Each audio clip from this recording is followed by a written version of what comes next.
Muito boa tarde, galera. Doentes Verdes, salve para mais um episódio Raízes dos Doentes Verdes. Estamos aqui hoje com o meu parceiro Vladimir. Boa tarde, Vladimir. Boa tarde, Marcão. Como é que tá? Tamo junto. O nosso convidado hoje especial, Caé Cunha. Muito bem-vindo, Caé. Muito boa tarde. É um prazer imenso receber você aqui no nosso podcast Raízes. Terceiro episódio. Acho que a resenha hoje vai ser muito importante. E agradecer você do fundo do coração por estar participando hoje com a gente aqui. Boa tarde, Doentes Verdes. Já estou bem trajado. No clima. Estou bem trajado. Tá no clima. Marcão, bom, prazer te conhecer pessoalmente, Vladimir. Antes de começar o nosso bate-papo aqui, eu estava tomando um café com o Marcão e eu fiquei, assim, surpreso com a empatia do nosso primeiro encontro pessoalmente. Assim, parece que a gente já se conhece há anos. O futebol tem esses grandes mistérios e essas grandes aproximações. Eu tenho certeza que o bate-papo vai ser um jogaço. Acho que a bola vai rolar com qualidade e eu tenho certeza absoluta, pela experiência que eu tenho, que eu ganhei 2 amigos para o resto da minha vida. Pode ter certeza disso. A gente tem que agradecer, conhecer você. Um cara fortíssimo no futebol, manja pra caramba, muita conversa. Eu tenho certeza que você tem muita história, muita resenha para a gente passar hoje. Desde já, Doentes, eu, Marcão, agradecemos demais a sua presença. E bora resenhar. Muito obrigado. Vamos lá. Hoje a gente vai falar sobre a carreira do Caé Cunha. Um cara renomado aí no futebol, principalmente no Nordeste, né? É a sua praia. Eu já brinquei com ele falando que o Nordeste é a praia do Caé. Agora, o trabalho recente, muito bom trabalho no São Bento de Sorocaba. A gente vai falar sobre a evolução do futebol, o Caé vai dar a opinião dele. Os grandes times que já se passaram nesses tempos aí, com esses esquemas táticos de toca daqui, toca dali, pressiona e para. Enfim, o Caé vai falar sobre tudo isso e vai fazer uma análise exclusiva sobre o trabalho do técnico Abel Ferreira do Palmeiras, o que ele acha, o que ele vê de bom, o que ele vê de ruim.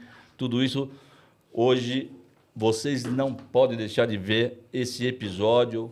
Vai ativando o sininho, deixa o seu like, compartilha aí com o pessoal e vamos tocar.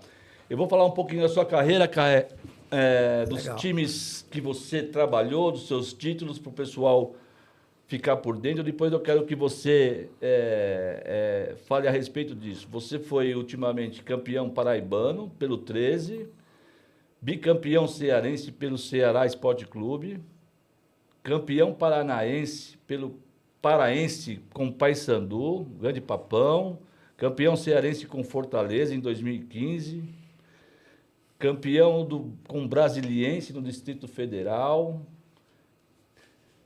acesso com o Ceará em 2017 da Série B para a Série A, acesso da Série C para a Série B com o Guarani Futebol Clube, grande Bugrão. Acesso brasileiro da Série D para a Série C com o Salgueiro. Tudo isso junto com o Marcelo Chamusca, né? Exatamente. Tudo isso com o Marcelo Chamusca. Exatamente. Acesso da primeira divisão do Distrito Federal com o Capital Cristalina de Sobradinho.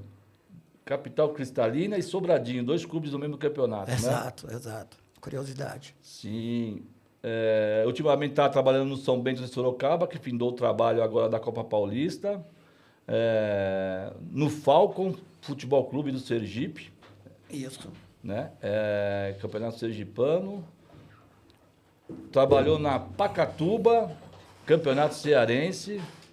Associação Atlética Cururipe em 2022. Ferroviário do Ceará em 2021. Americano Futebol Clube em 2020. 13 Futebol Clube de Campina Grande, Grande 13. 2020, Portuguesa de Desportos. Olha aí, hein? Grande Luzinha. Grande Luzinha. Como a gente sente falta da luz, daquela luza de Enéas. História fantástica portuguesa. Passou pela União Esporte Clube, em Mato Grosso. Horizonte Futebol Clube em 2019. Floresta. Ceará Esporte. Papão de novo. Guarani. Enfim, uma carreira renomada, Caé. Então, a gente vai falar um pouquinho da sua carreira. Caé, nessa sua trajetória do futebol, Conta pra gente um pouco do seu início como treinador, essa transição de jogador para treinador. Como é que se deu isso, Caé? Cara, é uma carreira, eu julgo, assim, brilhante, porque eu fui um criador das próprias oportunidades no início. Eu fui um jogador discreto, né? Eu comecei na base do Flamengo em 1979. Existiam núcleos de centro de treinamento no Flamengo. Não eram escolinhas pagas. Os clubes tinham núcleos de treinamento em bairros, em periferia. E eu era de um desses núcleos. E aí, eu era observado já 7, 8 meses, 9 meses, quando a minha mãe, que eu era filho caçula de uma família de 5 anos, de 5 filhos, eu era o caçula, e a minha mãe falou, cara, nós vamos ter que morar em Recife. Eu morava no Rio de Janeiro, fui criado no Rio de Janeiro, sou pernambucano, mas fui criado no Rio. E aí minha mãe falou, cara, eu vou te levar. Uma vida particular nossa, meu pai e minha mãe estavam se separando, e minha mãe falou, eu vou para Recife, vou voltar para minha cidade de origem e vou te levar, porque eu era o caçula. Eu falei, eu vou se for para jogar futebol, senão vou ficar por aqui, porque eu já estava batalhando para ser jogador de futebol. E aí eu sempre joguei futebol na rua, no Rio de Janeiro, nos departamentos amadores, sempre direto no futebol de campo, né? Depois que eu saí do futebol de salão, fui para o futebol de campo. E aí o Júlio César Leal, na época, eu me dirigi a ele e falei, pô, cara, eu vou ter que mudar de cidade, você acha que eu devo continuar jogando? Ele falou, não, segue tua vida, que tu vai ser um atleta profissional de futebol, tu tem vocação, tem talento. E aí eu chegando em Recife, eu fiz um teste no Santa Cruz de Recife e consegui passar. Foi uma coisa mais rápida que o Flamengo. O Flamengo tinha muita concorrência em Recife. Eu fiz um teste com a experiência que eu tinha no Rio de Janeiro. Eu virei um jogador de base do Santa Cruz de Recife. E aí eu joguei com o Ricardo Rocha, na base do Santa Cruz. Mantenho amizade com ele até hoje. Em 1982, a gente jogou junto. Em 83, eu fiquei na base, ele subiu para o profissional. Aí eu joguei ainda 84 e 85, eu me profissionalizei no Santa Cruz de Recife. Porém, não tive oportunidade no time profissional. Então, com muita dificuldade, eu resolvi continuar jogando futebol. E aí, naquela época, tinha a questão do passe livre. Sim. E eu não tinha oportunidade no Santa Cruz. E eu não aceitei a determinação da diretoria, na época, de me encostar. Ou seja, já que eu não vou jogar no Santa Cruz, eu vou procurar um lugar para jogar. E fui buscar o meu passe livre, né? E aí eu não sabia que isso ia me acarretar um problema seríssimo, que eu ia ser um jogador desvalorizado, porque naquela época quem tinha passe livre não tinha valor. Apesar do Afonsinho, no Rio de Janeiro, ter levantado aquele movimento do passe livre, os jogadores eram discriminados quando tinham passe livre. E eu não sabia disso. Isso antes da Lei Pelé, né? Eu era um jovem e cheio de ambições, cheio de sonhos, e eu queria continuar jogando. Eu achava inadmissível, eu da base do Santa Cruz, não ter oportunidade no time profissional. Então, busquei o passe livre, e aí peguei o passe, voltei para o Rio de Janeiro, que era meu local de origem, vamos dizer assim. Aí joguei no Friburguense, no Rio de Janeiro. E em 85, fui artilheiro do time. Em 86, eu também joguei no Serrano de Petrópolis. Eu mesmo fui me oferecer para o Serrano, porque o meu contrato tinha acabado no Friburguense. Sim. E aí eu fui para Petrópolis, e os caras que jogavam no Serrano me indicaram para o treinador do Serrano. Eu fiz um amistoso, fui aprovado, joguei no Serrano. Fizemos uma família fantástica, eu tenho amigos até hoje em Petrópolis. A gente promove o encontro dos ex-jogadores do Serrano de 1986. E aí começou a dificuldade. Eu não tinha mais clube para jogar, não tinha mais o que procurar, não tinha empresário, e sofrendo muita dificuldade, passando necessidade no Rio de Janeiro. Aí eu falei, pô, vou parar de jogar futebol. Ok, mas você acha que foi porque você optou pelo passe livre? Acho. Não deu certo por conta disso mesmo? Eu acho que eu sofri muito por causa disso.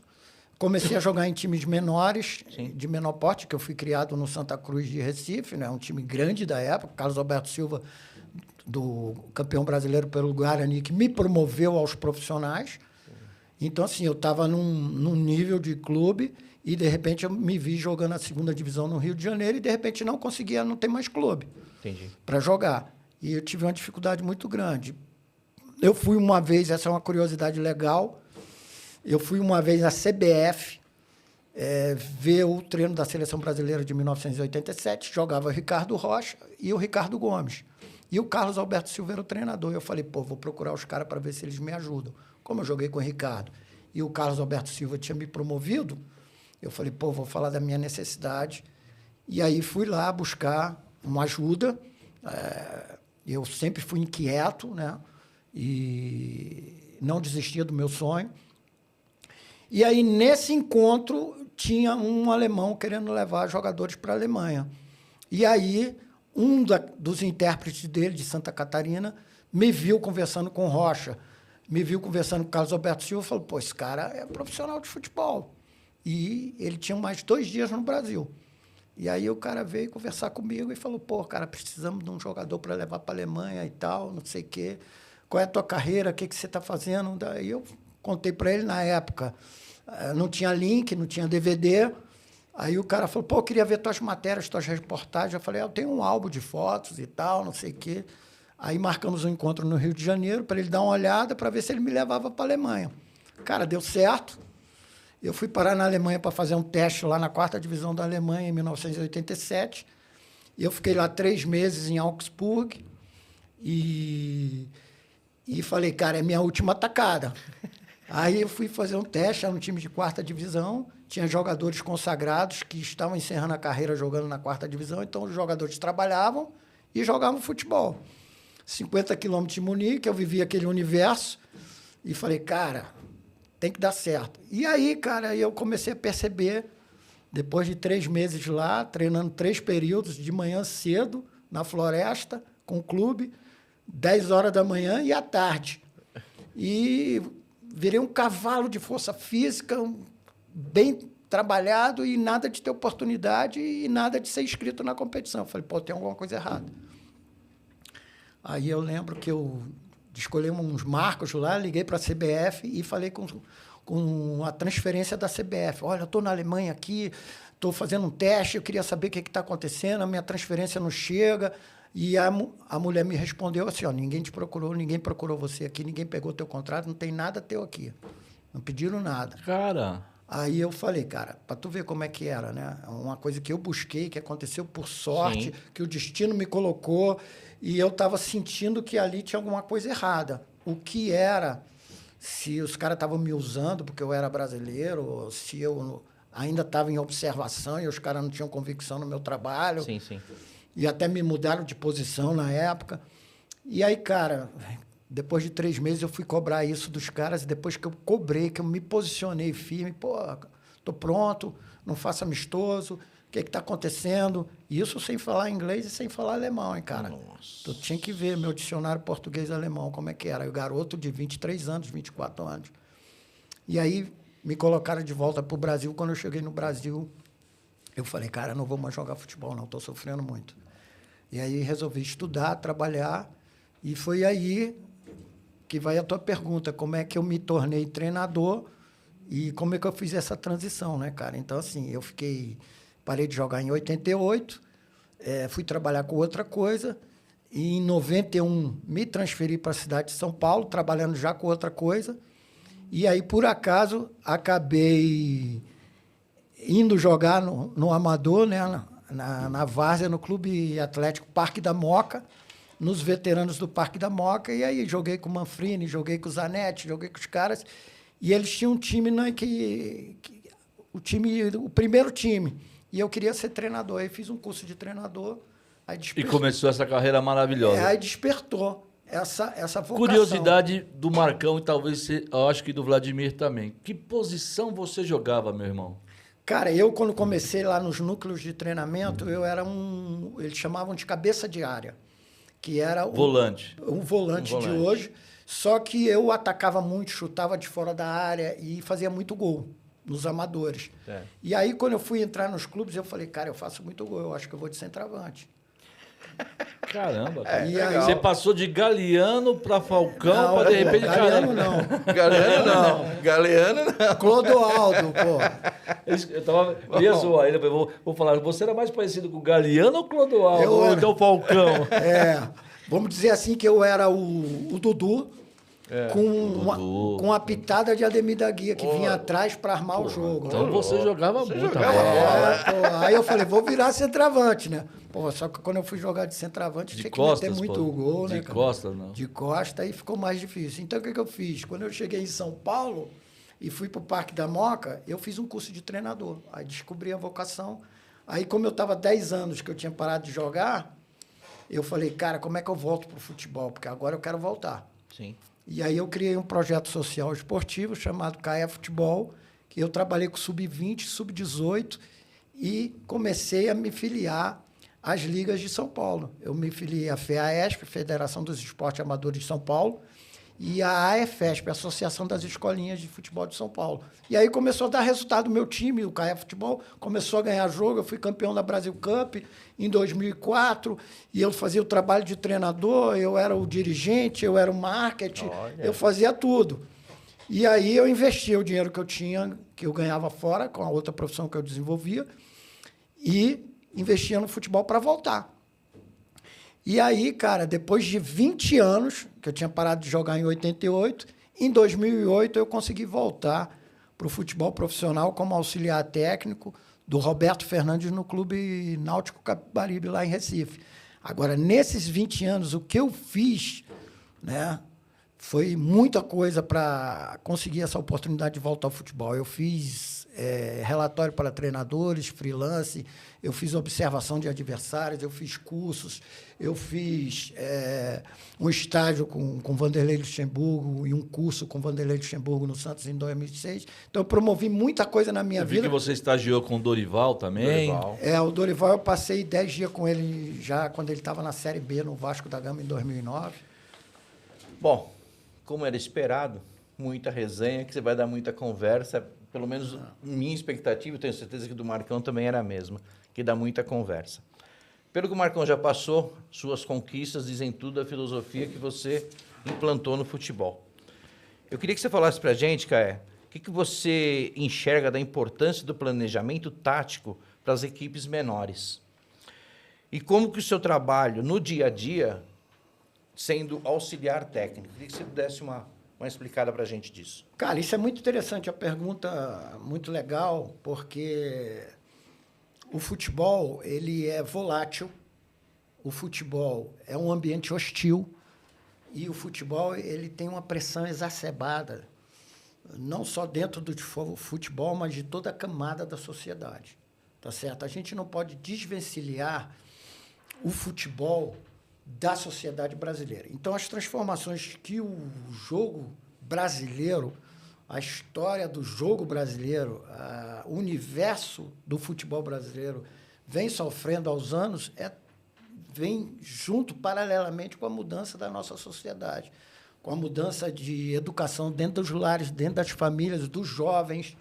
Então, quer dizer, quem não consegue perceber isso, não consegue se adaptar a essas transformações. Eu, como sou de 1963 e vivi a Copa do Mundo de 70 e estou no futebol desde os anos 70, eu consigo perceber essas transformações e aí a gente cria o nosso próprio método de trabalho. Então, eu trabalho muito com filosofia pessoal, a força do elogio, o poder do elogio, o elogio aos funcionários que trabalham com futebol, a cumprimentar as pessoas, falar com elas. Bom dia, Astro, como é que você vai? O jogador, quando chega, eu falo, Astro, tu jogou muito ontem. Astro, como é que tá? Tá tudo bem em casa? Astro. Então, eu chamo o jogador de Astro, porque ali eu tiro aquela pressão que ele tem. Sim. E dou uma moral, um valor à autoestima dele, e os caras adoram isso. E repicou, sabe, Marcão, essa questão do astro, de tratar bem as pessoas e valorizá-los, que repicou e acabam me chamando de astro. Então, eu sou o Caé Cunha e, mais internamente nos clubes, todo mundo me chama de astro. Astro, como é que tu tá, astro? Isso. Então, isso me dá um prazer muito grande de trabalhar no futebol, porque eu trabalho com pessoas, eu adoro trabalhar com pessoas. Então, assim, na parte humana, eu me sinto muito recompensado no futebol, porque eu acho que o meu mantra, a minha missão é transformar a minha vida e a vida do meu companheiro de trabalho. Então, esse aspecto é fundamental para essa parte que você me perguntou. Entendi. Como eu me comporto como auxiliar técnico, como eu me comporto como treinador de futebol. Existe uma diferença entre as duas funções, tá? Então, assim, como treinador, eu tenho uma experiência menor e como auxiliar, eu tenho uma experiência vasta. E tenho muitos títulos e acessos. Então, assim, eu acredito que o trabalho como auxiliar técnico é sempre de acordo com a necessidade do treinador. Entendi. Só fugindo um pouquinho, né? O que você acha de técnico de futebol? Paizão, amigo ou técnico mesmo? O que você acha que é bom para o elenco?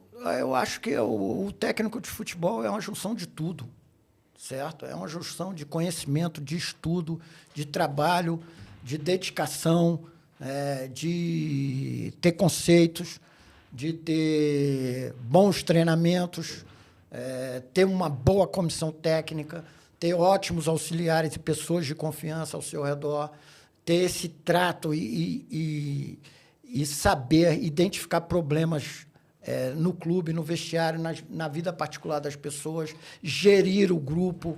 Então, o treinador de futebol, ele tem um leque em que ele pode desenvolver seus trabalhos muito grande. Uns se destacam mais num aspecto e outros em outros. A gente que viveu o futebol de 70, viveu o futebol de 80, eles não eram tão estrategistas, eles eram tratados como paizão, como aquele cara que, ou rígido, ou aquele cara que dava disciplina. E, com o tempo, isso foi se transformando, porque é exatamente o que eu falei no começo, a transformação da sociedade, cara. As exigências estão ficando maiores, a profissionalização do futebol, o negócio, o futebol se tornou um negócio de alto investimento. Pô.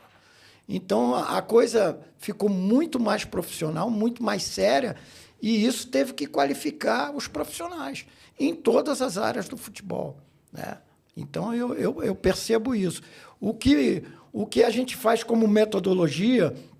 Por exemplo, eu, como auxiliar técnico, eu presto serviço para os treinadores, eu sei dar treinamento de campo, eu sou um ótimo observador de adversário, eu faço as observações de adversário em vídeo, faço relatório de adversário, tenho boas ideias de plano de jogo.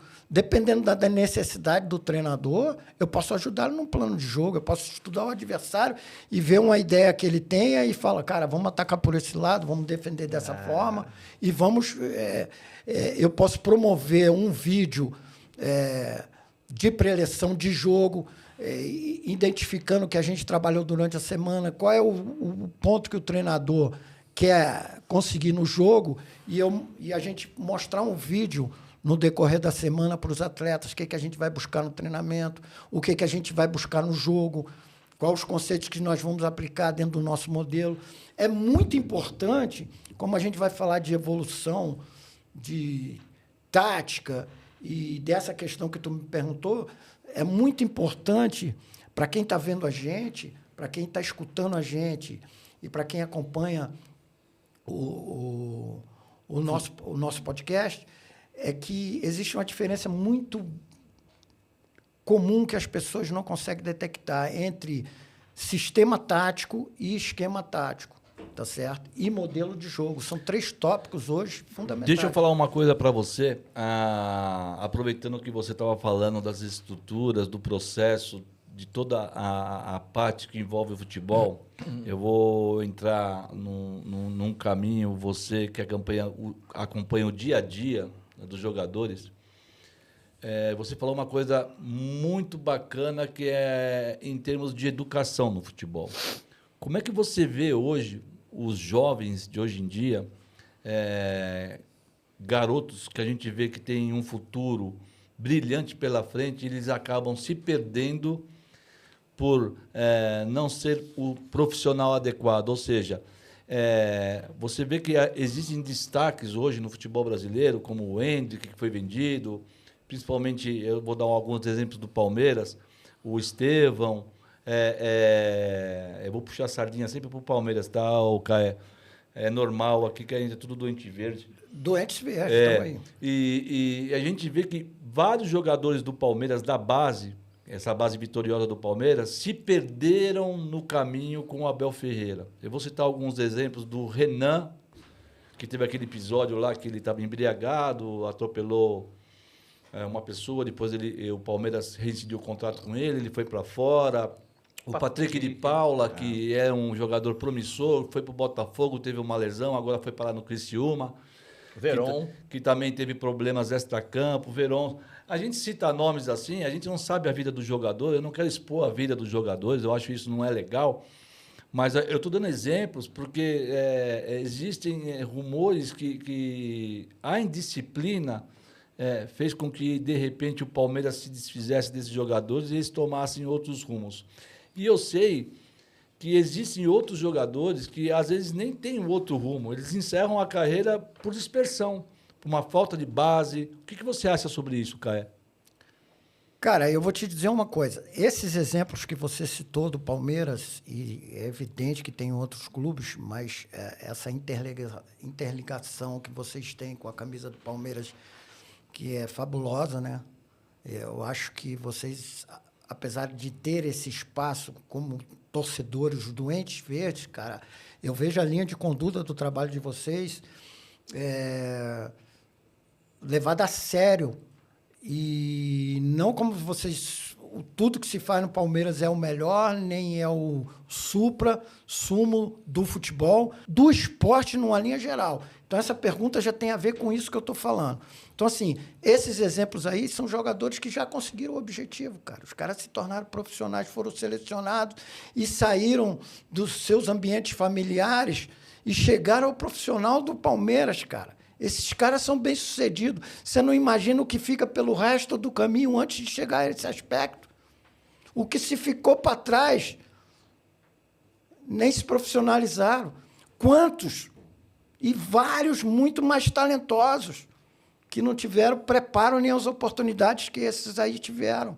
Você acha que isso é falta de oportunidade ou é a falta de uma base familiar? É isso que eu estou te falando. Existe jogadores até melhores que esse, e na minha época também, no passado, jogadores melhores do que eu que não se tornaram profissional. Então, o futebol, ele seleciona demais. Se perde muita gente pelo caminho. E como não dá para separar a sociedade do futebol, não tem como separar. Não é assim, o Caé é uma coisa como treinador e na vida particular ele é outra. Muitas vezes a gente escuta aí falar assim, o que o cara faz fora de campo, para mim não interessa. O que interessa é o que ele faz dentro do campo. Não existe isso, cara. Entendeu? Mas, por exemplo, quando você fala que esses caras já atingiram o seu objetivo. Não, eles atingiram um objetivo que eu quero dizer é o seguinte, que muitos não conseguiram. Não conseguiram chegar lá. Então, assim, por exemplo, o Patrick, como ele citou. O Patrick foi bem no Palmeiras, foi campeão pelo Palmeiras, fez o gol na final do Paulista de pênalti contra o Corinthians, né? Contra o Corinthians. E ele foi negociado para o Botafogo. Foi para o Botafogo. Por um montão de dinheiro. Um montão de grana. Ele teve uma contusão forte lá no Botafogo, mas ele continua num time grande, porra. Foi para o Criciúma.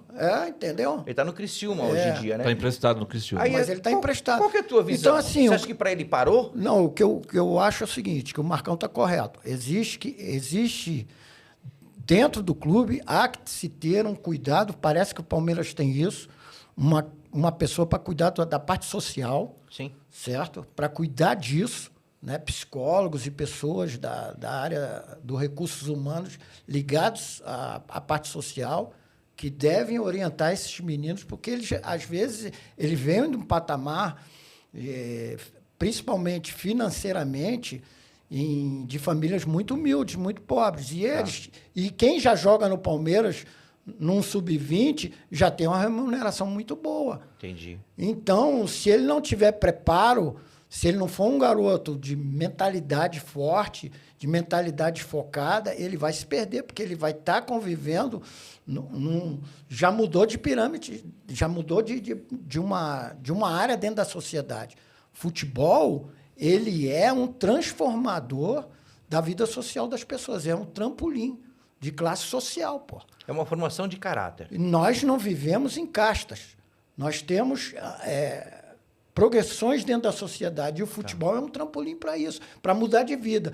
E se o cara sai de uma questão econômica classe baixa, precária. de classe baixa, de poder aquisitivo baixo, e de repente com 19 anos está ganhando um monte de dinheiro, se ele não tiver um acompanhamento, ou se não for dele mesmo, da educação da família dele mesmo, um cara focado, bem educado, para poder sobreviver a essas questões que acontecem na vida da gente, essas oportunidades que aparecem para desviar o caminho, o cara vai desviar, cara. O cara se perde, né? Porque o cara, de repente, está lá numa vida humilde, batalhando para dar sustento à família, de repente o cara ganhando 100, 200, 300 mil, carro zero e um monte de badalação. Não podemos esquecer, Vladimir, que eu falei já recentemente no começo do nosso programa aqui.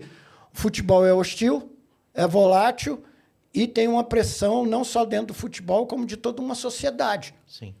Então, por exemplo, o cara, eu falei disso outro dia, o cara ganhou, tá tudo bem, perdeu, ele não pode nem sair para comer uma pizza. É isso aí mesmo. E eu, como treinador, também.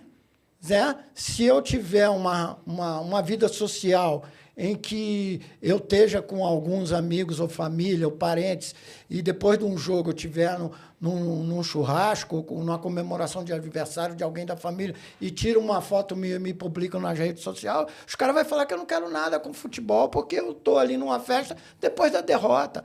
Então, o futebol tem isso, certo? Então, assim, as pessoas têm que estar preparadas, têm que se cuidar, né? Indiscutivelmente, a nossa sociedade não está preparada para reconhecer o futebol como uma profissão, como outras, né? Que o cara tem que ter a vida social dele, até para fazer a higiene mental dele. Sim. Após uma semana dura de trabalho. Né? Tudo é um desrespeito. Né? Tudo é um desrespeito. Ainda mais hoje que nós estamos mais expostos com redes sociais, com mídias novas, vertentes novas, né? Não estamos só com a televisão fechada, né? Nós temos esse trabalho que vocês estão fazendo aqui, que é fantástico. Sim. Temos o YouTube, as imagens, hoje todo mundo tem uma câmera na mão. Então, as pessoas do futebol estão cada vez mais expostas.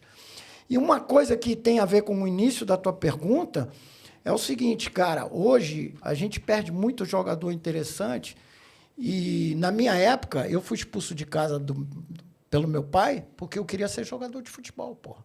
Nos anos 70, anos 80, jogador de futebol era vagabundo. Era uma profissão marginalizada, né? Era vagabundo para os pais. E eu sofri isso um pouquinho da minha mãe, sabia? E aí...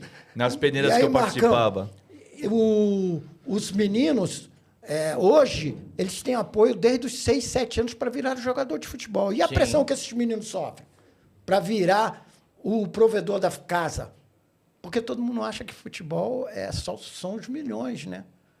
Então, assim, eu vejo muito garoto que quer ser jogador de futebol, quer o status da vida do atleta profissional de futebol bem-sucedido, que a gente vê na internet, no Instagram, no Facebook, no YouTube, e os grandes carros, e os grandes apartamentos, e os grandes investimentos. Ele quer isso, mas ele não quer fazer as renúncias para virar um jogador de futebol. O futebol tira mais do que dá. Você perde muita coisa no futebol. Você perde a tua juventude, perde a tua infância. Às vezes fica longe da família, dos filhos. Não tem aniversário da mãe, não tem aniversário do pai. São renúncias, cara. Como você mesmo disse, não dá para sair para comer uma pizza, não dá para ir num bar. São muitas renúncias. E então, hoje, tem muito cara que você pensa que quer ser jogador de futebol porque ele tem talento, mas não é porque ele tem talento, porque ele quer o status. Mas as renúncias eles não querem fazer. Esse é uma recomendação, uma dica que eu dou para os pais e para os garotos. Se você quer ser jogador de futebol, pesquise a vida de um atleta profissional de futebol. Tem que estar preparado, né? E ver quantas renúncias ele faz. E os pais também. Faça investimento no filho que ele quer, por natureza, ser jogador de futebol. Não obrigue ele a ser jogador de futebol. Veja se ele tem talento, veja se ele tem dedicação, veja se ele tem o dom e veja se ele tem, como eu posso te dizer, vontade, a vocação. Né? A vocação, porque as renúncias são muitas renúncias. Então, assim, muitos lares estão sendo enganados. Eu costumo dizer isso para os meus atletas, os mais novos, que eu pego nos clubes. Por exemplo, eu tive uma relação muito boa agora no São Bento de Sorocaba, que a gente trabalhou com a categoria de base lá, e os meninos gostaram muito de mim. A gente oportunizou muito garoto a jogar no time profissional e eu falava para eles muito a respeito disso, dessas renúncias e guiá-los a ter esses cuidados, entendeu? E eu acho muito importante isso, por isso que eu acho que essa pergunta é muito válida. Sim. E eu digo para vocês, eles querem o status, mas não querem fazer as renúncias, né? E a metodologia que estamos aplicando no futebol hoje, a gente tem perdido muita qualidade de jogadores, porque a transformação da sociedade, Marcão, cadê o campo da rua? Cadê a várzea? Cadê os garotos brincando na rua? Teve uma te cortando só um pouquinho, mas só para dar uma parte nesse assunto. O Vanderlei Luxemburgo falou esses dias que o garoto tinha que ralar o dedão do pé no asfalto, quebrar a tampa do dedo, tudo, para poder ser um grande jogador de futebol, que nós perdemos essas origens atualmente. O que você acha dessa frase dele? É bem o que você está dizendo. A gente perdeu aquelas origens, que nem na Copa de 58, o Brasil foi estilizado pelo técnico da Suécia, antes da final, dizendo que o Brasil era um jogador, tinham jogadores irrecuperáveis, né? Um tinha a perna curta, enfim, ele menosprezou o time do Brasil e o Brasil entrou em campo e detonou a Suécia naquela final de campeonato. O filme do Pelé destaca muito isso. Você acha que o Brasil ele perdeu a ginga, perdeu aquela coisa do improviso?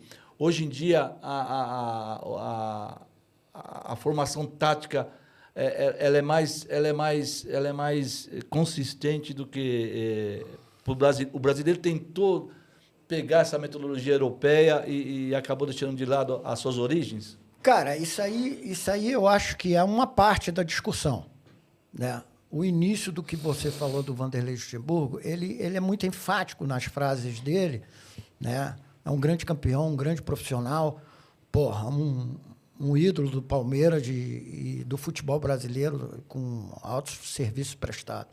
Então, ele é muito enfático. Ele cria essas frases, né? Jogadores, eu vi essa declaração, jogadores têm que jogar no campo de 20 metros e tem que jogar descalço. Tá? Ele nada mais está falando do que recriar cenários. Eu falo muito sobre isso. O que a gente precisa na captação do futebol brasileiro hoje é recriar cenários. Por quê? Nós temos uma escola brasileira de jogar futebol. A gente escreve pouco sobre futebol, academicamente. Nós lançamos poucos livros. Os treinadores, os grandes treinadores, os do passado, eles escreviam muito pouco. A gente não tem muita história registrada. Então, assim, eu tenho certeza absoluta que nós temos uma característica de jogar futebol. O futebol ele chegou aqui via burguesia, né? Classe alta, predominante, mas rapidamente, no início do século passado, as fábricas e os trabalhadores eles foram tomando conta do futebol e o futebol era praticado na rua. Foi se popularizando, né? Exatamente. Então, virou um esporte da classe dos menos favorecidos. Popular. Então, por exemplo, não dá para abrir mão da transformação da sociedade porque é o futebol. Então, por exemplo, acabou os campos de várzea. A especulação imobiliária das grandes cidades reduziram os grandes campos. Eu fui criado em Padre Miguel, no Rio de Janeiro, com 7 anos de idade, em Bangu, e num raio de 10 quilômetros tinha mais de 80 campos de futebol. Isso não tem mais, acabou. E o que foi revelado de jogadores em Bangu, no Rio de Janeiro, no final dos anos 60, começo dos anos 70, aquilo era uma fábrica de craque. Porém, é isso que o Vanderlei fala e é isso que eu penso. A gente tem que recriar cenário. Eu vejo no Palmeiras, na base, por exemplo, o trabalho do João Paulo, que é o coordenador, o gerente, o executivo de base do Palmeiras, que tem conquistado grandes objetivos no Palmeiras, porque o Palmeiras não era campeão da Copa São Paulo Sub-20. Hoje é final, Cruzeiro e Palmeiras no Allianz, hein? Então, assim, o Palmeiras não ganhava a Copa São Paulo, o Palmeiras não revelava jogador de base, o Palmeiras trabalhava com os grandes estrelas, com as grandes contratações, né? Houve uma mudança no percurso, contrataram o João Paulo. O João Paulo tem uma equipe que era do pessoal do Vitória da Bahia, que era um time dos anos 80 que revelava grandes jogadores. Então, assim, ele criou métodos diferentes. Por exemplo, eu tenho informações que já no centro de treinamento de São Paulo já tem campos que não são mais de grama sintética, não são campos mais gramados, tem campo de terra lá. Então, quer dizer, eu acho que recriar cenários e aproximar o futebol da periferia, a gente precisa retrazer a quantidade. Entendi. Porque a quantidade é que nos dá, que a gente faz retirar a qualidade. A gente descobre o dom na quantidade, tá certo? E o dom não é talento. O dom é o original, é o bruto. O talento é treinável. O dom é aquela perspectiva de que você vê num monte, você tira 10. E aí, desses 10, você treina eles, aí vai virar o super talentoso, que é aquele que gosta de treinar, aquele que não gosta de farra, aquele que gosta de ser atleta profissional. Sim. Já é aquela outra conversa que a gente falou atrás. Sim. Então, é isso, cara. A gente está realmente com carência técnica, porque a sociedade se desenvolveu de uma maneira e os jogadores, hoje, quando crianças... Quando tu era criança, o que tu ganhava de presente quando tu tinha 4 anos, 5 anos? Uma bola. Uma bola. Sempre, uma bola, sempre. Uma bola. Uma bola. O que você ia brigar na rua que tua mãe não gostava tanto? Soltar pipa no meio da rua, Exato. ficar olhando pro céu de bicano, correndo, todo sujo, brincando de pique na rua, subindo na árvore. Não, cara, eu vou na minha mãe hoje, não existe mais isso. Porra, bicicleta. Porra, exercício físico. Não, e bola sempre tinha um campinho do lado, né? Exercício físico. Então, por exemplo, naquela época, a maioria dos meninos, né? Tudo magrinho. Eles eram já coordenados para o esporte. Hoje precisa fazer trabalho de coordenação, cara. É isso mesmo. Os garotos que vão para a escolinha, cara, eles não sabem nem correr. Os garotos que os pais colocam na escolinha para dar um início, para dar uma atividade, para tirar eles de dentro de casa. Hoje as crianças querem um celular de presente. As crianças querem um computador, querem um videogame. Pô, mudou. A concorrência ficou muito grande para o esporte. Eles fabricam jogadores hoje. Você fabrica um zagueiro, você fabrica um volante, você fabrica um meia, um atacante. É fabricado. Ou você, mais na frente, você vai entrar... Eu achei fantástico o trabalho de vocês de organização para o nosso podcast. Aquele roteiro que vocês me passaram, que falando assim, nós vamos seguir mais ou menos esse tipo de assunto, vamos ter essas pautas, cara. Isso aí é fantástico. O culpado disso é o Vladimir. É de um profissionalismo. Vamos seguindo nessa linha. Uhum. Queria te fazer uma pergunta agora. Na sua visão, qual time foi mais revolucionário em termos de tática? E também, na sua opinião, qual que é o técnico que está deixando esse legado moderno para o futebol? Cara, assim, o time em questão, a gente pode falar de seleções. É um time, né? Sim, claro.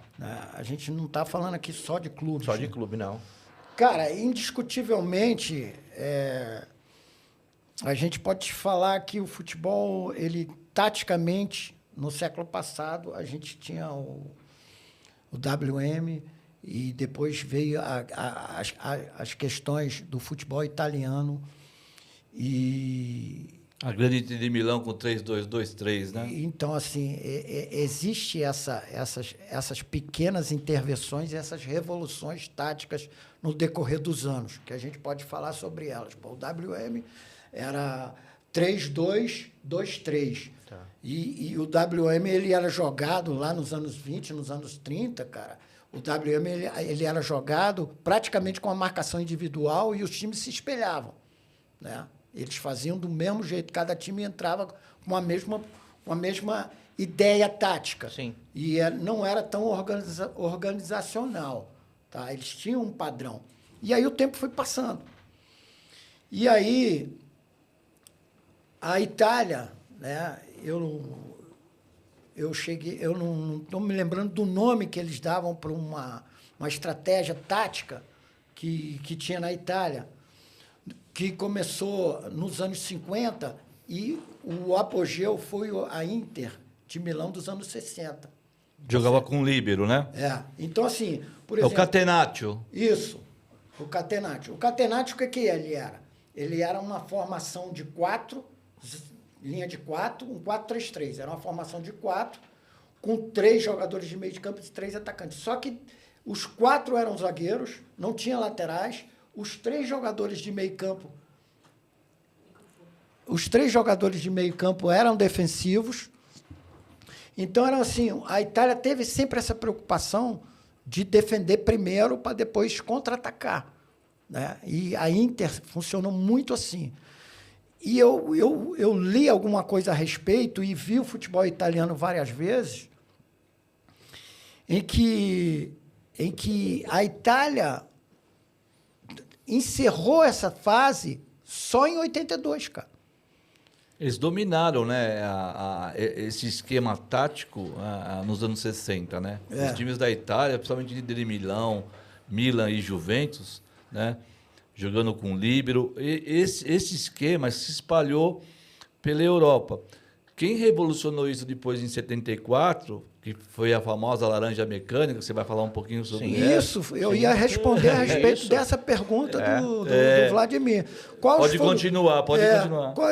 Eu quis fazer esse caminho e para chegar nisso, né? Quais os que foram mais marcantes, a mudança mais marcante que foi tua pergunta, né? É.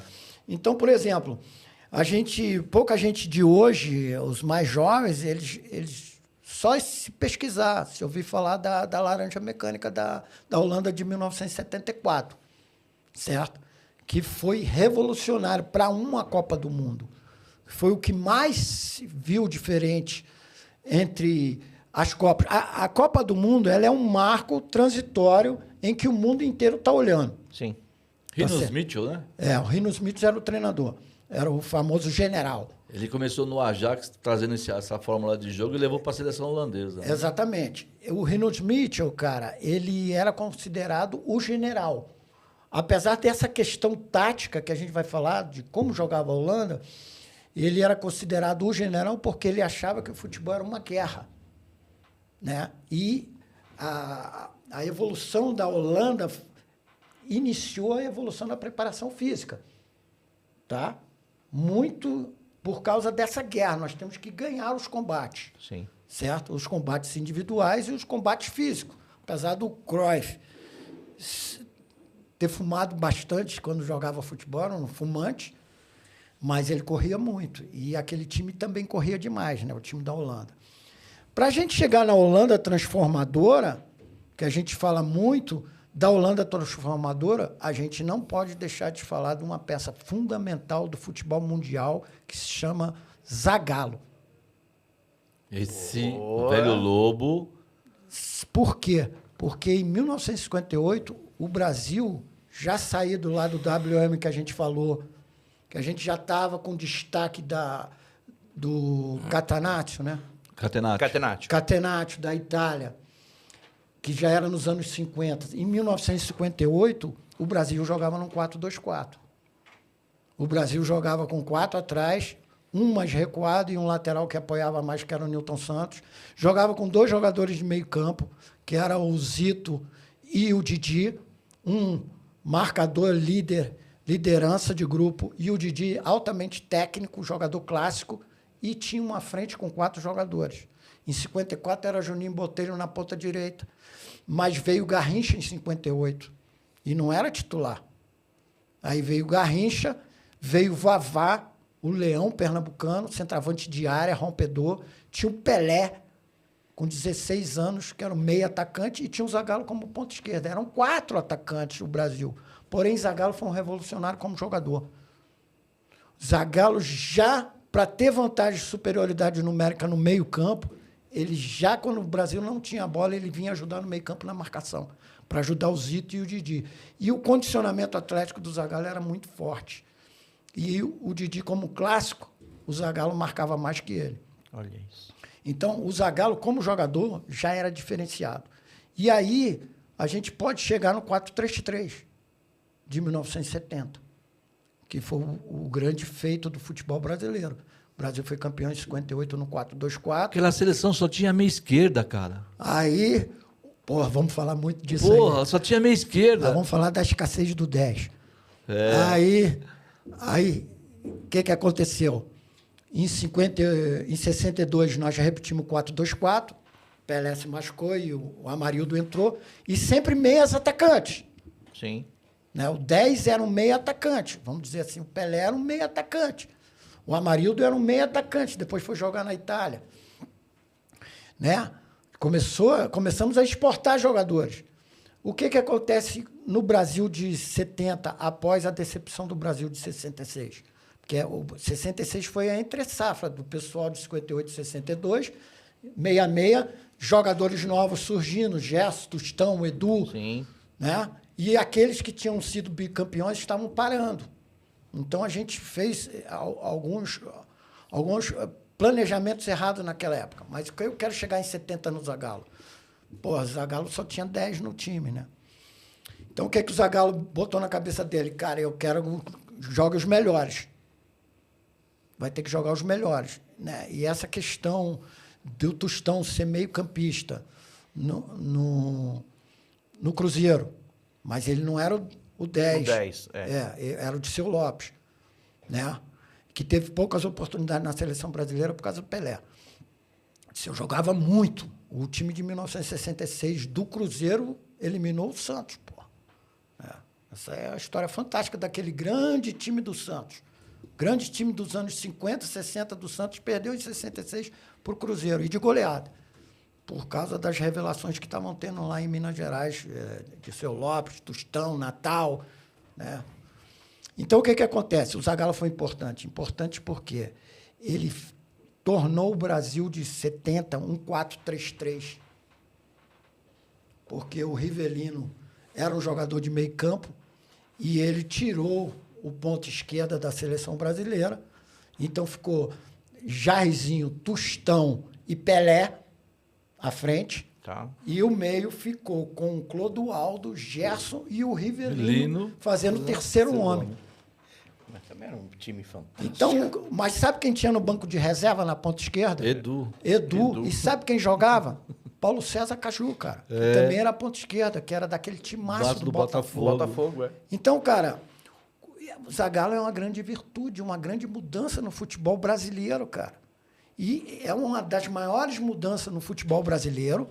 E como o Brasil foi tricampeão, se transformou numa grande mudança no futebol mundial, cara. Eu tenho uma visão sobre o Zagallo, só dando uma cortada rapidinho. Eu acho que para a seleção brasileira ele foi maior que o Pelé, cara. O Zagallo. Em termos de jogador, ter participado de várias Copas do Mundo, sempre ter honrado a camisa amarela. Eu acho que ele é um ícone que, para mim, como pessoa, assim, é o Pachecão da amarelinha. Eu acho que o Zagallo supera qualquer um. Não tem outro, cara. Eu acredito que a tua comparação eu entendo perfeitamente, mas eu te digo que... Não como jogador, tô falando. Não, exatamente. Eu te digo assim, o Zagallo, eu acho que a presença dele como estrategista e a parte tática, mesmo quando jogador, a grande importância dele foi tática. Depois ele, como treinador, também a importância tática. Mas nada supera o Pelé como jogador, porque o treinador...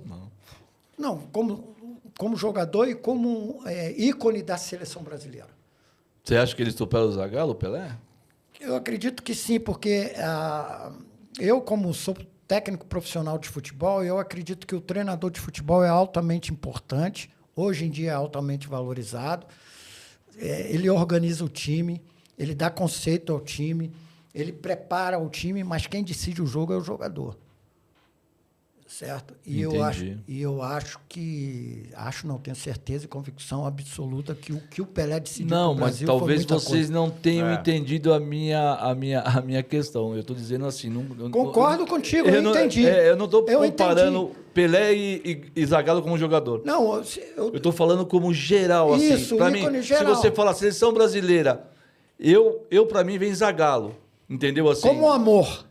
O amor à seleção brasileira. Isso, exatamente. Compreendo perfeitamente. Compreendo a dedicação, o empenho, o carinho todo. O amor dedicado pela seleção, pela camisa amarelinha. Sim, eu entendi perfeitamente o que tu está falando, mas eu quero te dizer que o Pelé, O Pelé era ET, né, meu? ele diferenciou a nossa seleção, e não só a nossa seleção brasileira, não. O nosso país. Futebol, né? A divulgação do nosso país como sociedade. Não, isso sem sombra de dúvida, isso é inquestionável, né? Agora, como eu estava te falando, eu acho que a Holanda de 74, o Brasil de 70, são assim ícones a respeito desses times e táticas transformadoras. Holanda de 74, cara, era pressão ao portador da bola. Sim. Tá? Todos os jogadores iam em cima de quem estava com a bola. Tá certo? Era um time que fazia a linha do impedimento, porque o impedimento na época de 74, né? O que transforma também o futebol são as regras, tá certo? Certo. Então, as adaptações às regras trazem evoluções na parte tática. Por exemplo, a Holanda, na época que a Holanda fazia a linha burra, que era a linha de impedimento, que chamada linha burra, que eles saíam para deixar os jogadores impedidos, o impedimento não era apenas o penúltimo homem. Né? Hoje, o cara não pode estar na frente, só o goleiro pode estar na frente dele. Se ele estiver sozinho na frente do goleiro, ele está impedido. Naquela época, se ele estivesse junto com um zagueiro, já era impedimento. Então, na sua visão do futebol antigo e do futebol hoje, com todas essas mudanças que tem, VAR, hoje em dia, a gente com VAR, né? Que chegou agora também há pouco tempo. Na sua visão, era mais bonito antigamente? Futebol em beleza? É. Eu acho que é o seguinte, o futebol evoluiu demais, tá? E se transformou demais. As regras ajudaram a transformar o jogo. Para melhor ou para pior? Eu acho que para melhor. É? Mas eu acho, assim, a regra transformou o jogo para melhor. Era totalmente irritante o cara pegar a bola e ficar atrasando para o goleiro, e o goleiro pegando a bola com a mão para jogar o jogo como era antigamente. Tem gente que não sabe disso, mas o zagueiro recuava para o goleiro e o goleiro agarrava com a mão e segue o fluxo. Vi muito jogo com o Leão Feixeira, Valdir Pérez. Nossa, eu me lembro tanto disso. Então, assim, isso era muito ruim para o jogo. Né? Por exemplo, no tiro de meta, até poucos anos atrás, tiro de meta, o jogador só podia tocar na bola quando a bola saísse fora da área. Sim. Né? Hoje, não. O cara já tocou dentro da área, já pode combater. Isso trouxe uma mudança ao futebol. Eu acho que até fez bem para os goleiros, né? Começaram a aprender a jogar com os pés, né? Sim. E começaram a jogar com os pés antes dessa regra entrar em questão. Mas a regra só contribuiu para isso também. Então, assim, eu penso que o futebol mudou para melhor, mas a qualidade técnica do jogador, ela caiu. Você acha? Acho. A qualidade técnica do jogador caiu. Pô. Aí eu vi outro dia o Alex, que está no Fedenbar, o Alex 10, que jogou no Palmeiras, fantástico jogador. Pô, jogava demais. O Vladimir adora ele. Eu amo. Pô, Alex, para mim, demais. do tempo que eu vi futebol, um jogador clássico. Foi o melhor. Era meio armador e meio atacante. E assim, tipo, meio que completo. Bom pra caramba, puta de um meia, jogador de elenco, não é aquele baladeiro, nunca foi. Pô, a gente teve meias bom, Valdívia. Mas você acha que dava pra contar com o Valdívia? Não dava. Não tem comparação não dava. Em relação ao Alex, não. O que a gente pode comparar com o Alex é Ronaldinho Gaúcho, Rivaldo. Aí, arrumei um fã que nem eu também. Eu sei. Cara desse nível, Pedro Rocha. É isso que Rivelino. eu acho. Eu vi esses caras jogar. É. Agora, por que você acha, voltando um pouquinho no assunto, eu gosto dessa resenha, que a gente sai fora do roteiro, é gostoso. É gostoso. A gente tava falando que o Brasil em 70 jogava só com camisa 10.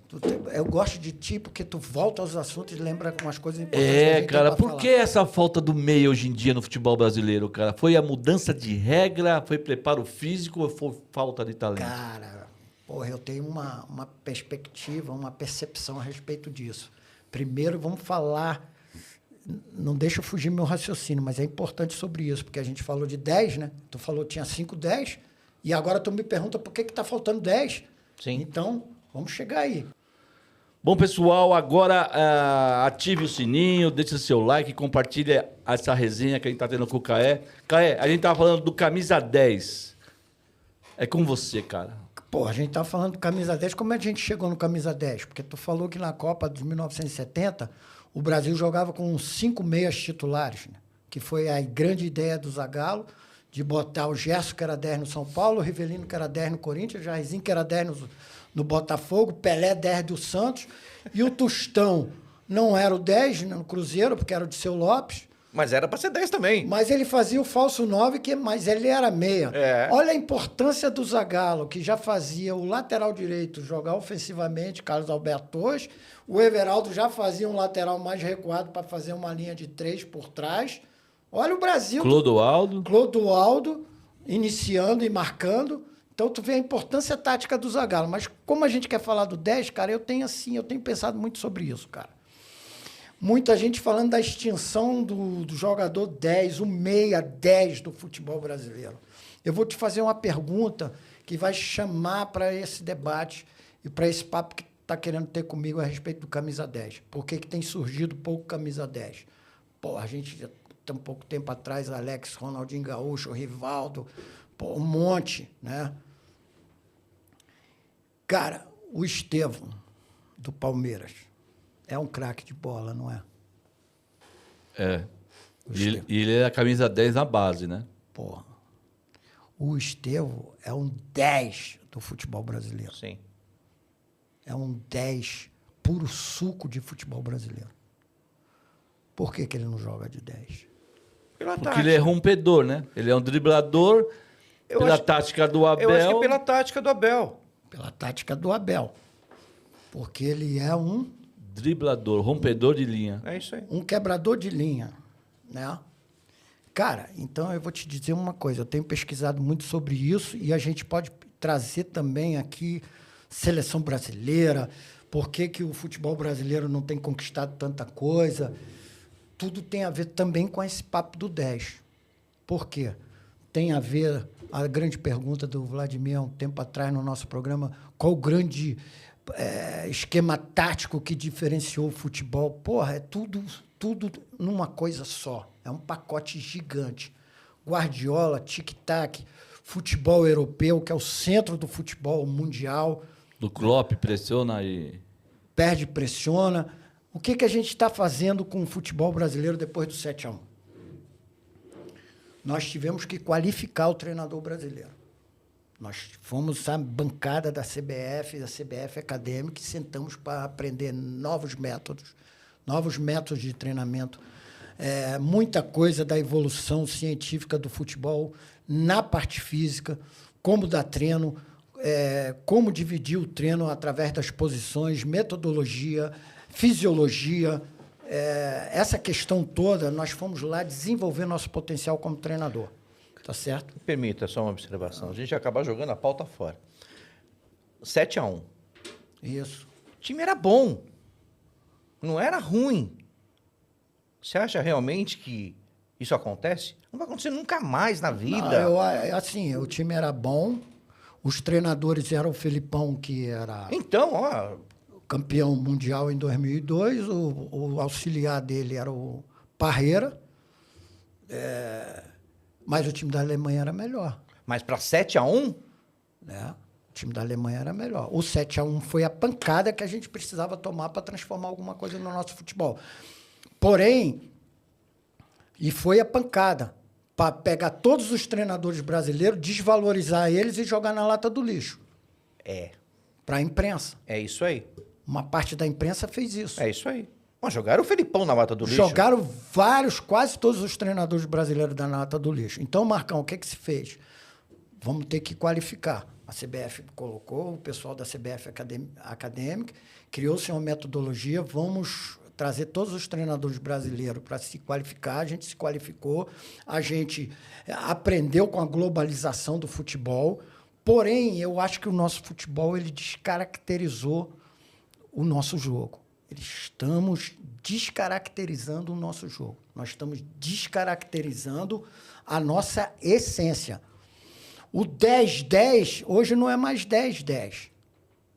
O 10-10, o grande jogador como o Estevão, que seria 10 em qualquer ano que a gente pegar da seleção brasileira, ele é um extremo. Você acha que isso acontece pela evolução tática ou pela influência do futebol europeu? É isso. A sua percepção. Eu estou querendo chegar lá, mas eu quero puxar para a gente criar um raciocínio nas pessoas que estão vendo o nosso programa. Cara, quando a gente se qualificou e a gente globalizou as informações, o que a gente fez, cara? Surgiram novos profissionais do futebol através da análise de desempenho, novos conteúdos, né? A gente pode dizer novas nomenclaturas para coisas que a gente já fazia. Posso dar um exemplo claro. Por exemplo, joga de cabeça erguida. A gente falava muito isso, e eu ouvi muito isso quando eu era jogador. Hoje a gente escuta, tem que escanear o jogo. Escanear o jogo antes da bola chegar, tem que levantar a cabeça, olhar os espaços, quem está chegando, quem está vindo. Então, existem profissionais para analisar a performance gestual do jogador. Existe gente para estudar o modelo de jogo. Existe gente para estudar o gesto do jogador, né? Então, o que é o tic-tac do Guardiola? É um jogo mais posicional, é um jogo de superioridade numérica. Sim. Tá certo? É a criação de um linguajar chamado Em Busca do Terceiro Homem, Em Busca do Homem Livre.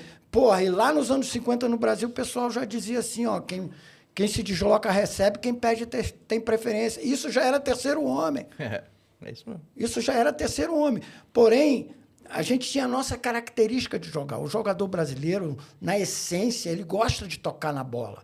Ele gosta de botar o pé na bola. Ele gosta de aparecer para jogar. Tá certo?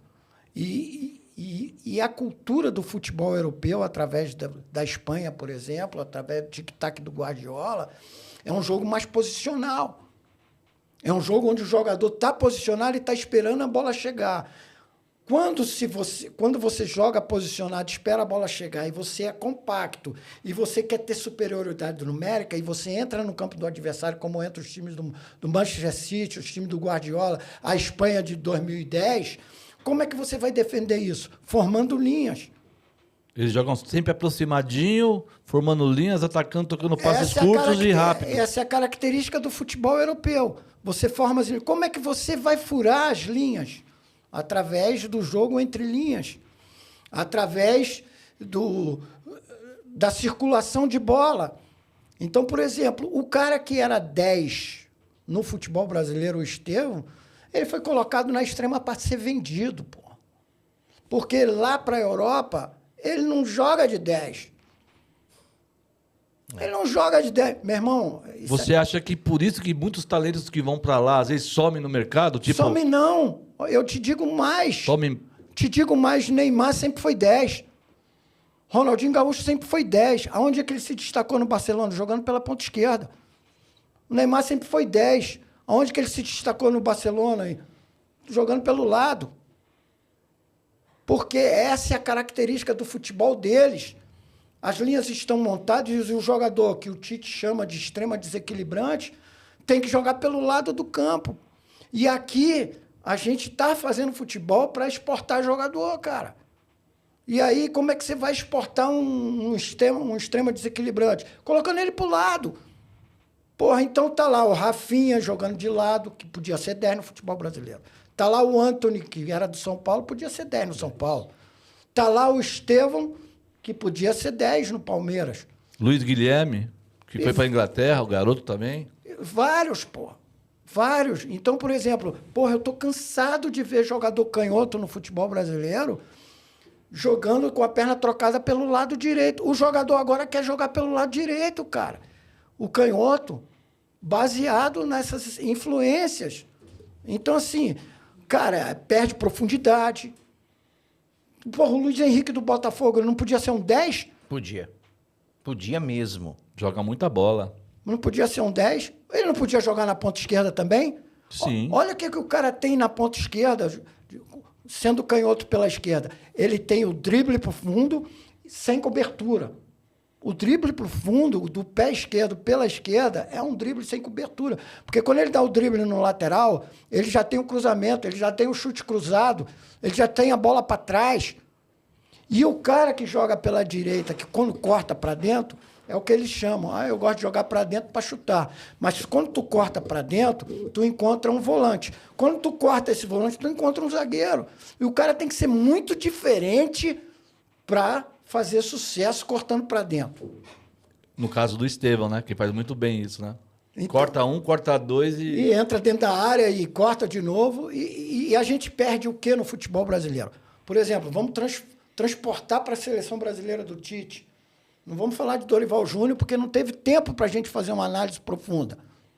São os mesmos jogadores, né? A gente não sabe quais são os critérios para fazer a convocação, o que pode ser mudado, o que não pode ser mudado. É um trabalho de mínimo prazo. Não gosto de falar de trabalho de mínimo prazo. O trabalho de futebol tem que ser respeitado num prazo maior. A gente não pode criticar um trabalho que não tem tempo para mostrar para que ele veio. Mas a gente pode falar do trabalho do Tite, por exemplo, foram 8 anos. Né? O Tite... Você acha que atrasou o futebol brasileiro? Não acho que atrasou. Eu acho que ele estava atualizado, um futebol atualizado, mas eu acho que descaracterizou um pouco o nosso jeito de jogar. Porque a gente, além de ter os extremos com o pé trocado, vamos pegar os extremos do lado direito, né? Essa é uma parte fantástica do nosso bate-papo, porque eu estou falando de parte tática, gesto de jogador. Muito bom, pode continuar. De técnica. Tô adorando, cara. Tô adorando, pode ir. Então preste atenção, isso não são pesquisas que eu faço, são observações minhas durante os anos que eu vivo no futebol e o que eu encontro nos times que eu trabalho e os jogadores que estão surgindo, os novos jogadores. Certo? A questão de recriar cenário, aproximar o jogador da periferia, aumentar a quantidade de jogadores, abrir a porta dos clubes para os meninos. Porra, eu penso em trazer a rua para o clube, porra. O clube tem que ter um lugar dele, que ele tem que abrir a porta para os garotos entrar e passar a tarde jogando bola. Sensacional. Ninguém joga bola, vira jogador de futebol profissional diferenciado, jogando 1 hora de futebol por dia.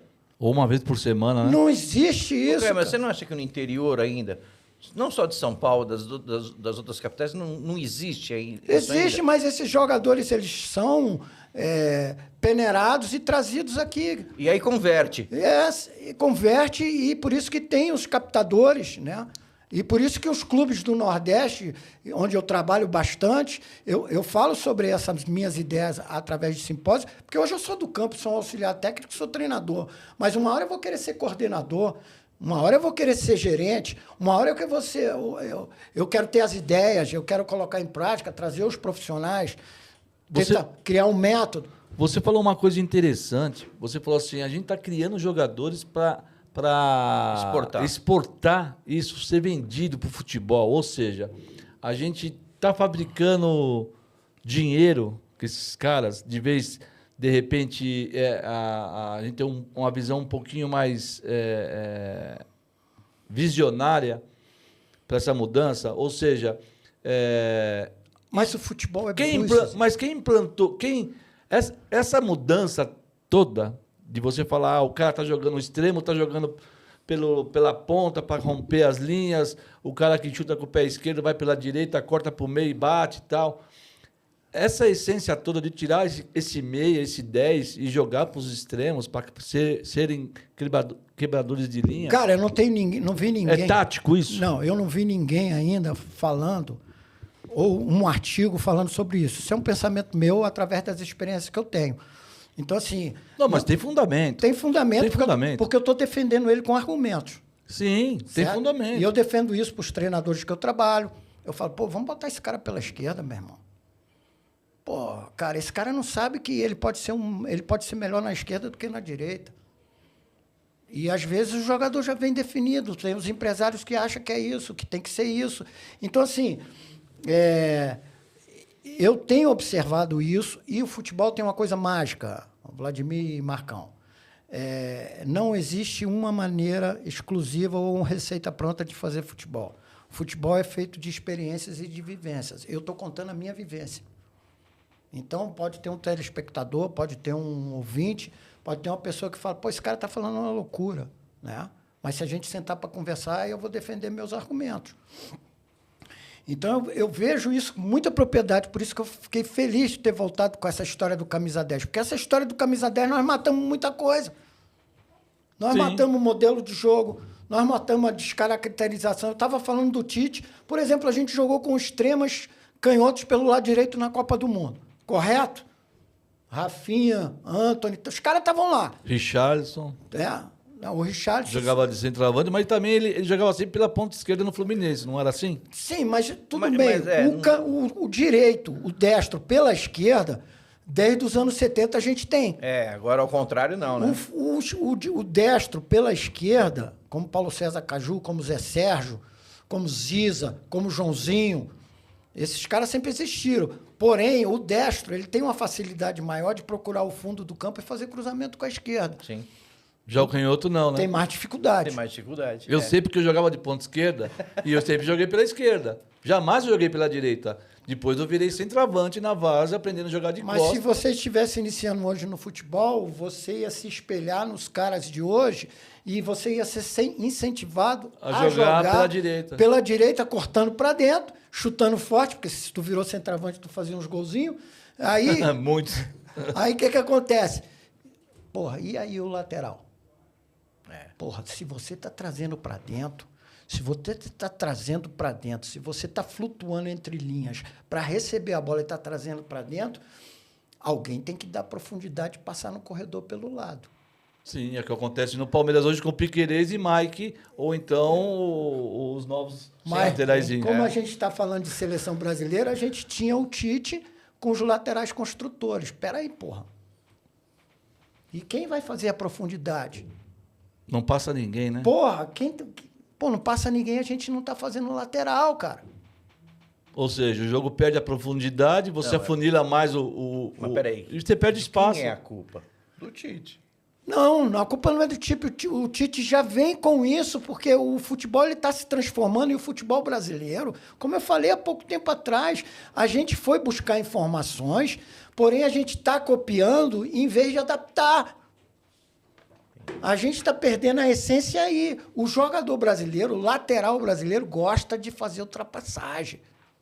O jogador brasileiro gosta de fazer o arco. O lateral brasileiro gosta de cruzar. O cara que é lateral. Porém, como a gente está construindo através de um modelo universal, onde o centro é a Europa, nós já estamos produzindo laterais que não cruzam. Nós já estamos produzindo laterais que não passam. E aí os caras ficam reclamando porque o Danilo é o lateral da seleção brasileira, porra. Porra, vai buscar nos clubes um lateral que está fazendo ultrapassagem, que está cruzando.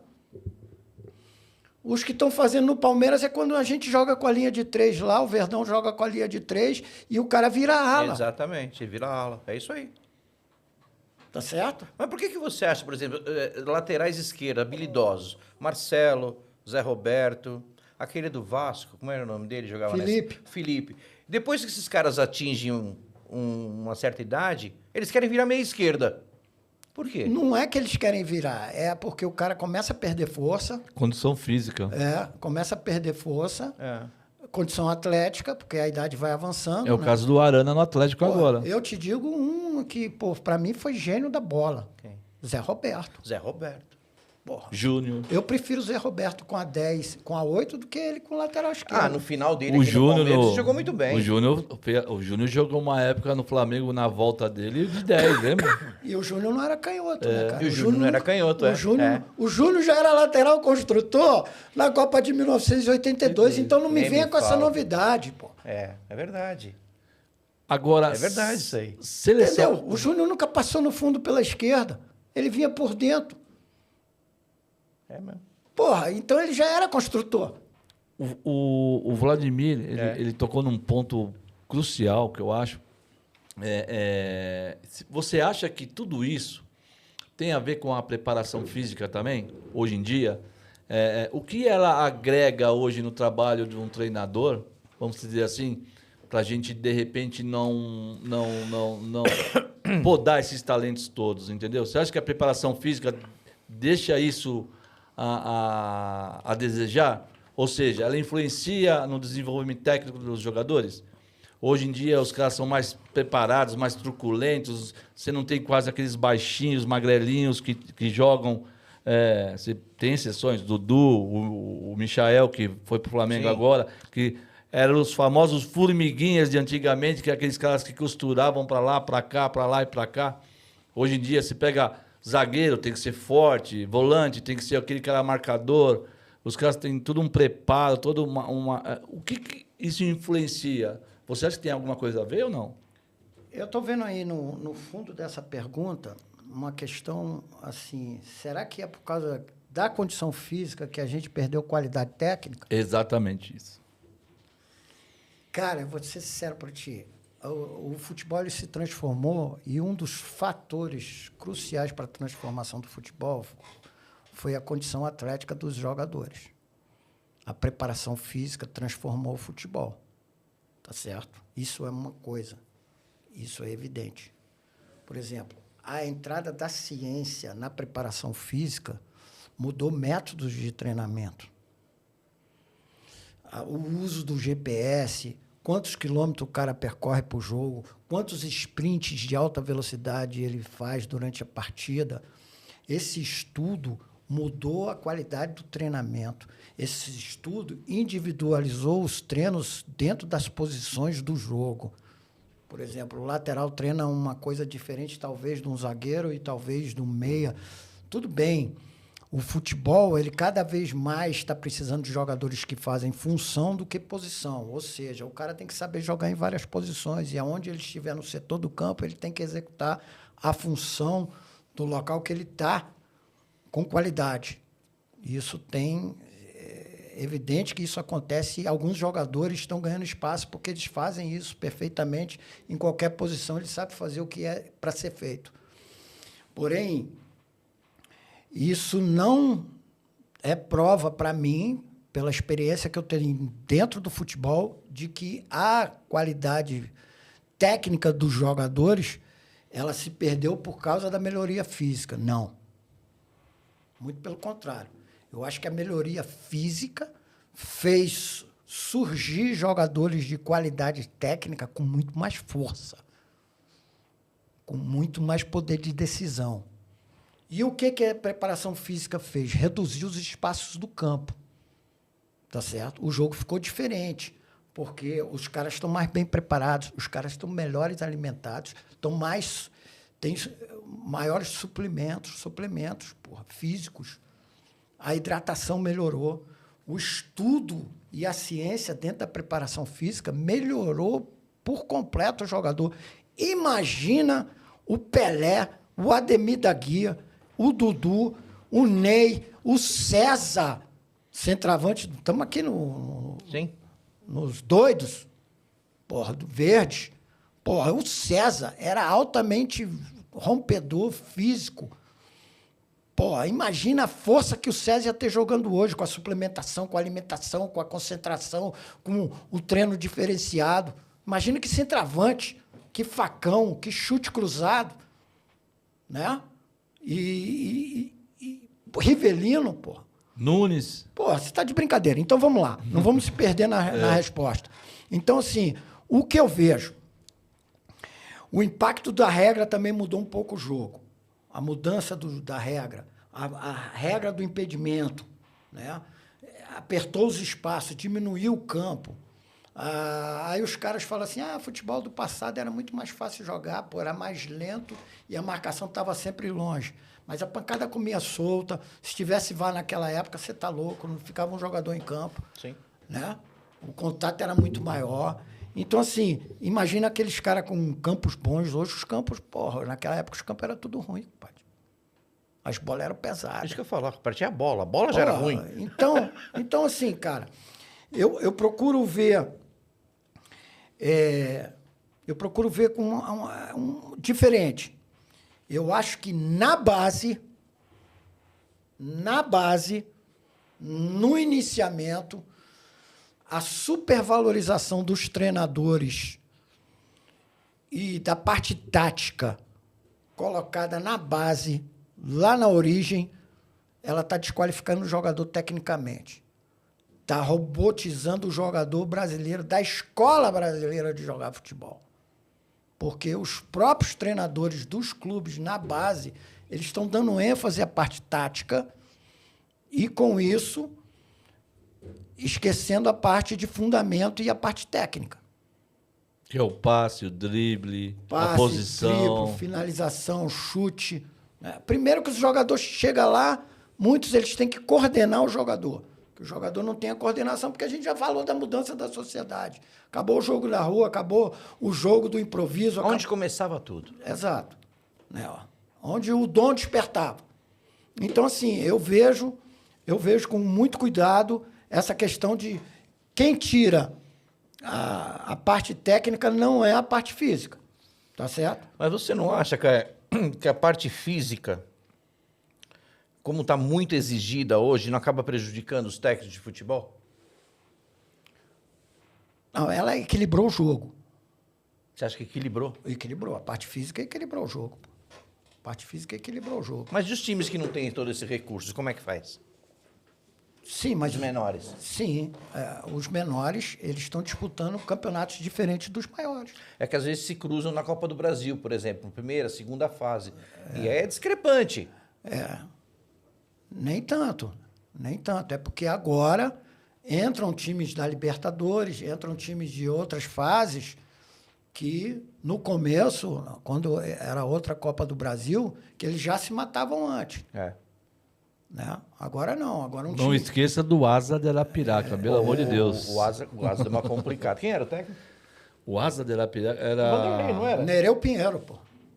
Do Asa. Do E do Asa. Palmeiras? Vanderlei. Vanderlei. Luxemburgo. Vanderlei, é E isso puta, mesmo. não, puta timaço. A gente tinha medido 6 no Boca. cara. Nereu Pinheiro foi meu treinador, pô, na seleção pernambucana de futebol em 1983. Ele era do Asa naquele dia? Não, naquele dia eu acho que era ele. Procura aí na internet. Fácil. Eu acho que era ele. Aquele dia eu nunca mais esqueci. Eu acho que era o Nereu Pinheiro. Asa de Arapiraca. A gente teve cada surpresa. Então- Ainda bem que não acontece mais isso, né? Então, assim, eu vejo que o calendário, por exemplo, os clubes grandes, como é que a gente vai dizer que o trabalho físico pode desqualificar tecnicamente o jogador? É o calendário, pô, que o jogador não treina. O jogador treina pouco, pô. Falando nisso em calendário, você disse no começo do programa que, pô, o futebol tira muitas coisas de você na vida. Sim. Você tem que ter uma resiliência muito grande e você tem que querer as renúncias, né? Isso. Vamos entrar num assunto agora que está no tópico do roteiro do podcast. Eu quero que o Vladimir dê sequência na pergunta. É sobre o Palmeiras do Abel Ferreira. Sim. Isso é muito bom. Abel Ferreira. Na sua visão, Caé, você acha que ele tem algum ponto fraco? Não. Não. Fraco. Você acha que ele bate a perfeição? Um treinador é diferente. Ponto fraco é uma coisa, perfeição é outra, né? Ponto fraco ele não deve ter, porque a qualificação... A gente esquece, cara, o pessoal que está trabalhando com futebol e o pessoal que está assistindo futebol e o pessoal que só tem tempo para ver o jogo e ver as entrevistas depois do jogo e ver os programas esportivos, ele às vezes não tem informações. Existe uma coisa que eu prezo muito no futebol, que vários trabalhos no Brasil, ele se desfaz e ele é extinguido, ele acaba de uma hora para outra por causa de um vácuo de comunicação que existe entre os clubes, as comissões técnicas e a torcida. Existe um vácuo de comunicação. Às vezes, as redes sociais e os programas esportivos, eles não têm a essência do que é feito dentro do clube. Não tem. Às vezes,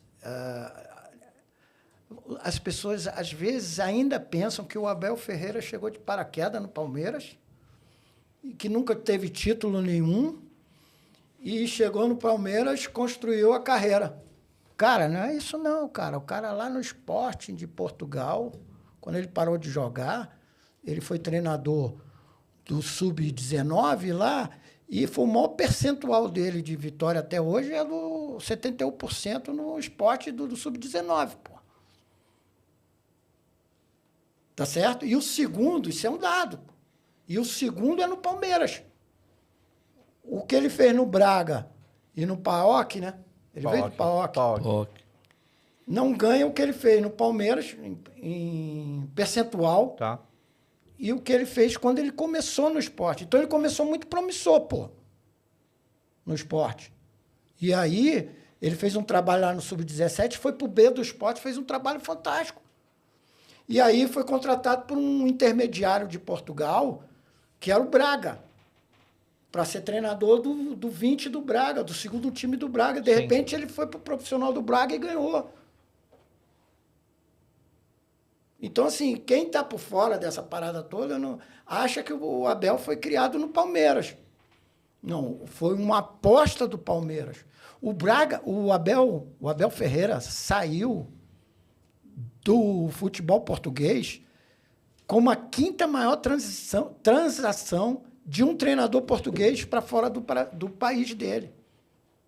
Foi o quinto maior, pô, quando ele foi para o PAOK. Como é que é? PAOK. PAOK da Grécia. E como você vê esse trabalho dele no Palmeiras? O Abel, ele tem um lado que a gente tem assim percebido como torcedor, muito humano, né? Ele é um cara que, de repente, ele não desiste do jogador dele de maneira alguma, a não ser que o jogador queira desistir. Ele persiste nisso.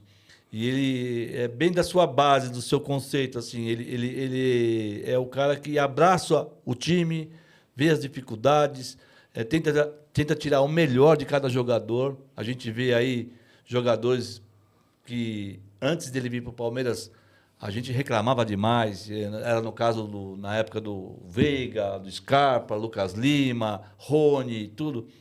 E ele trabalhou esses jogadores, ele trouxe, ele desenvolveu não sei se é método, que esses caras jogaram bola, ele faz, de repente, o jogador... É o tempo de trabalho? O tempo é importante, mas eu vejo assim, como eu falei há pouco tempo atrás, mais uma vez, o trabalho do treinador de futebol é muito amplo, né?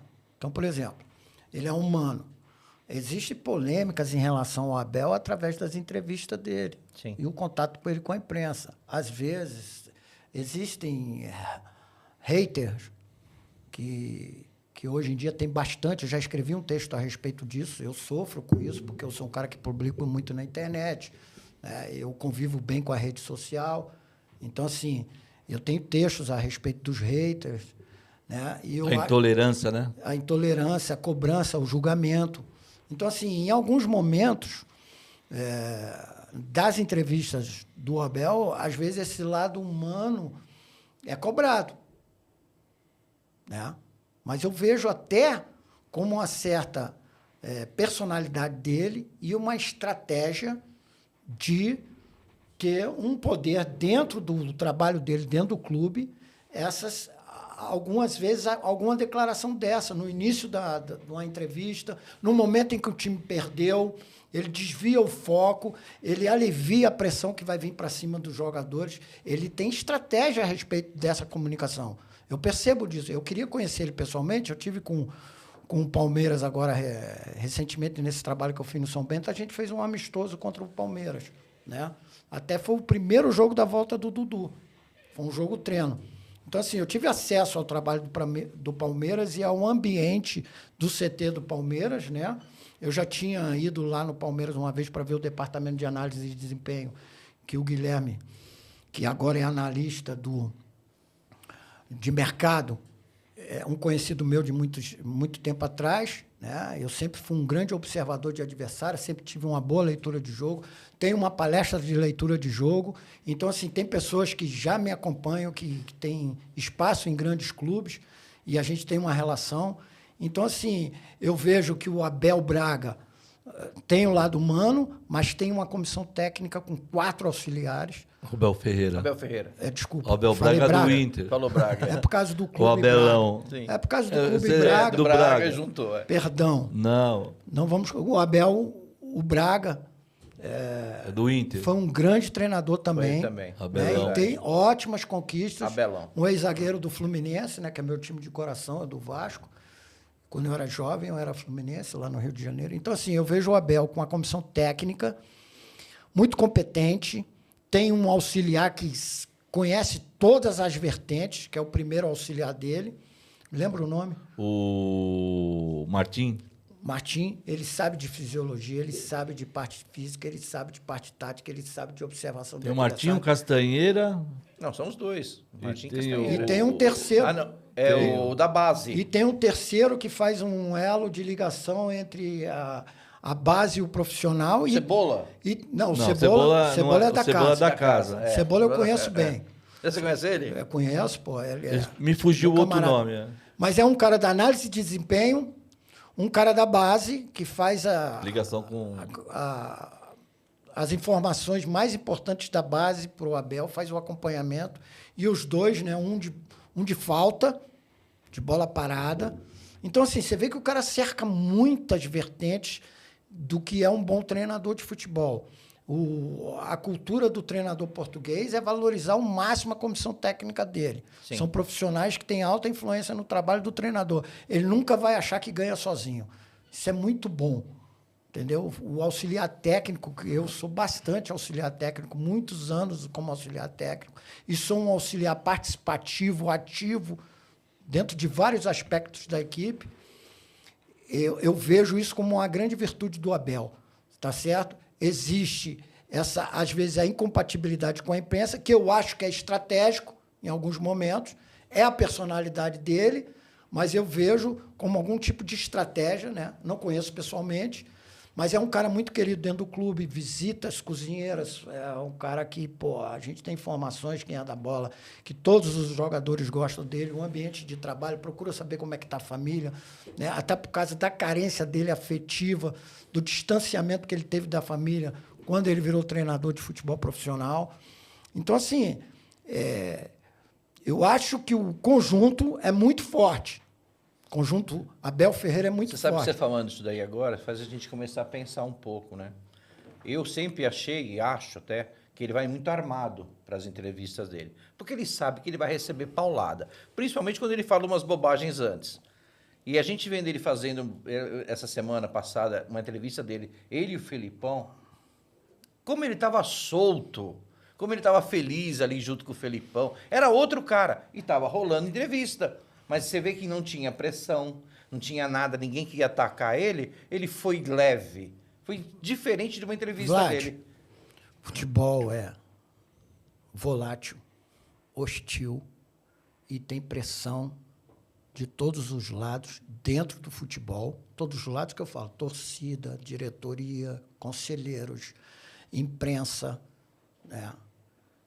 Redes sociais agora, de todos os tipos.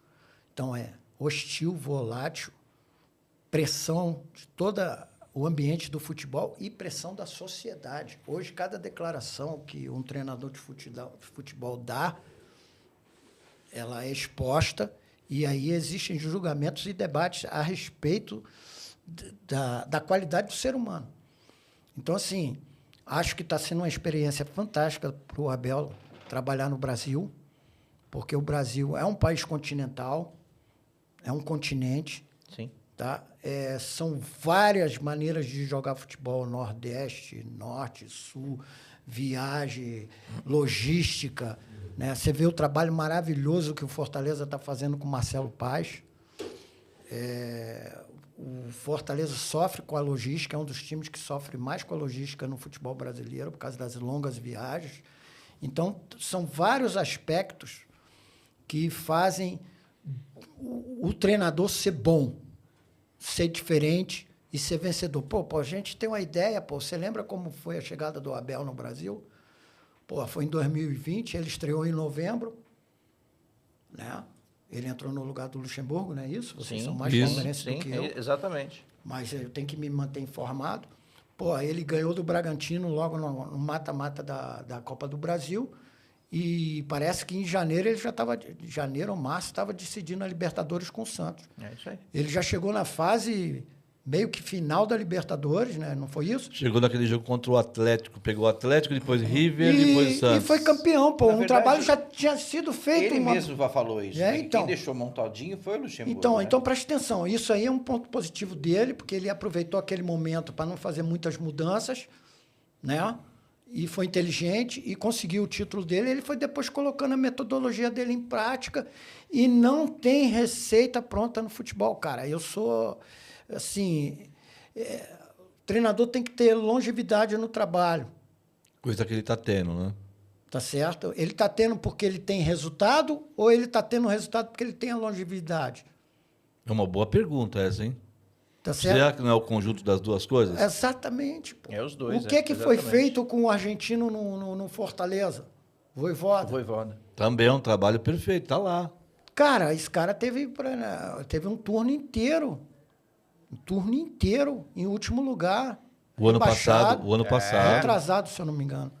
Retrasado. Retrasado ou ano passado? Não sei. Cara, hoje eles são os terceiros. Tem o terceiro. Cara, Não, o Fortaleza, desde que o Voivoda assumiu... eu tenho uma entrevista que rola na internet do Marcelo Paz, que eu sou amigo particular do Marcelo Paz, trabalhei com ele em 2015, quando a gente foi campeão no Fortaleza, e ele era o diretor de futebol. Primeiro título dele, conheço bem ele.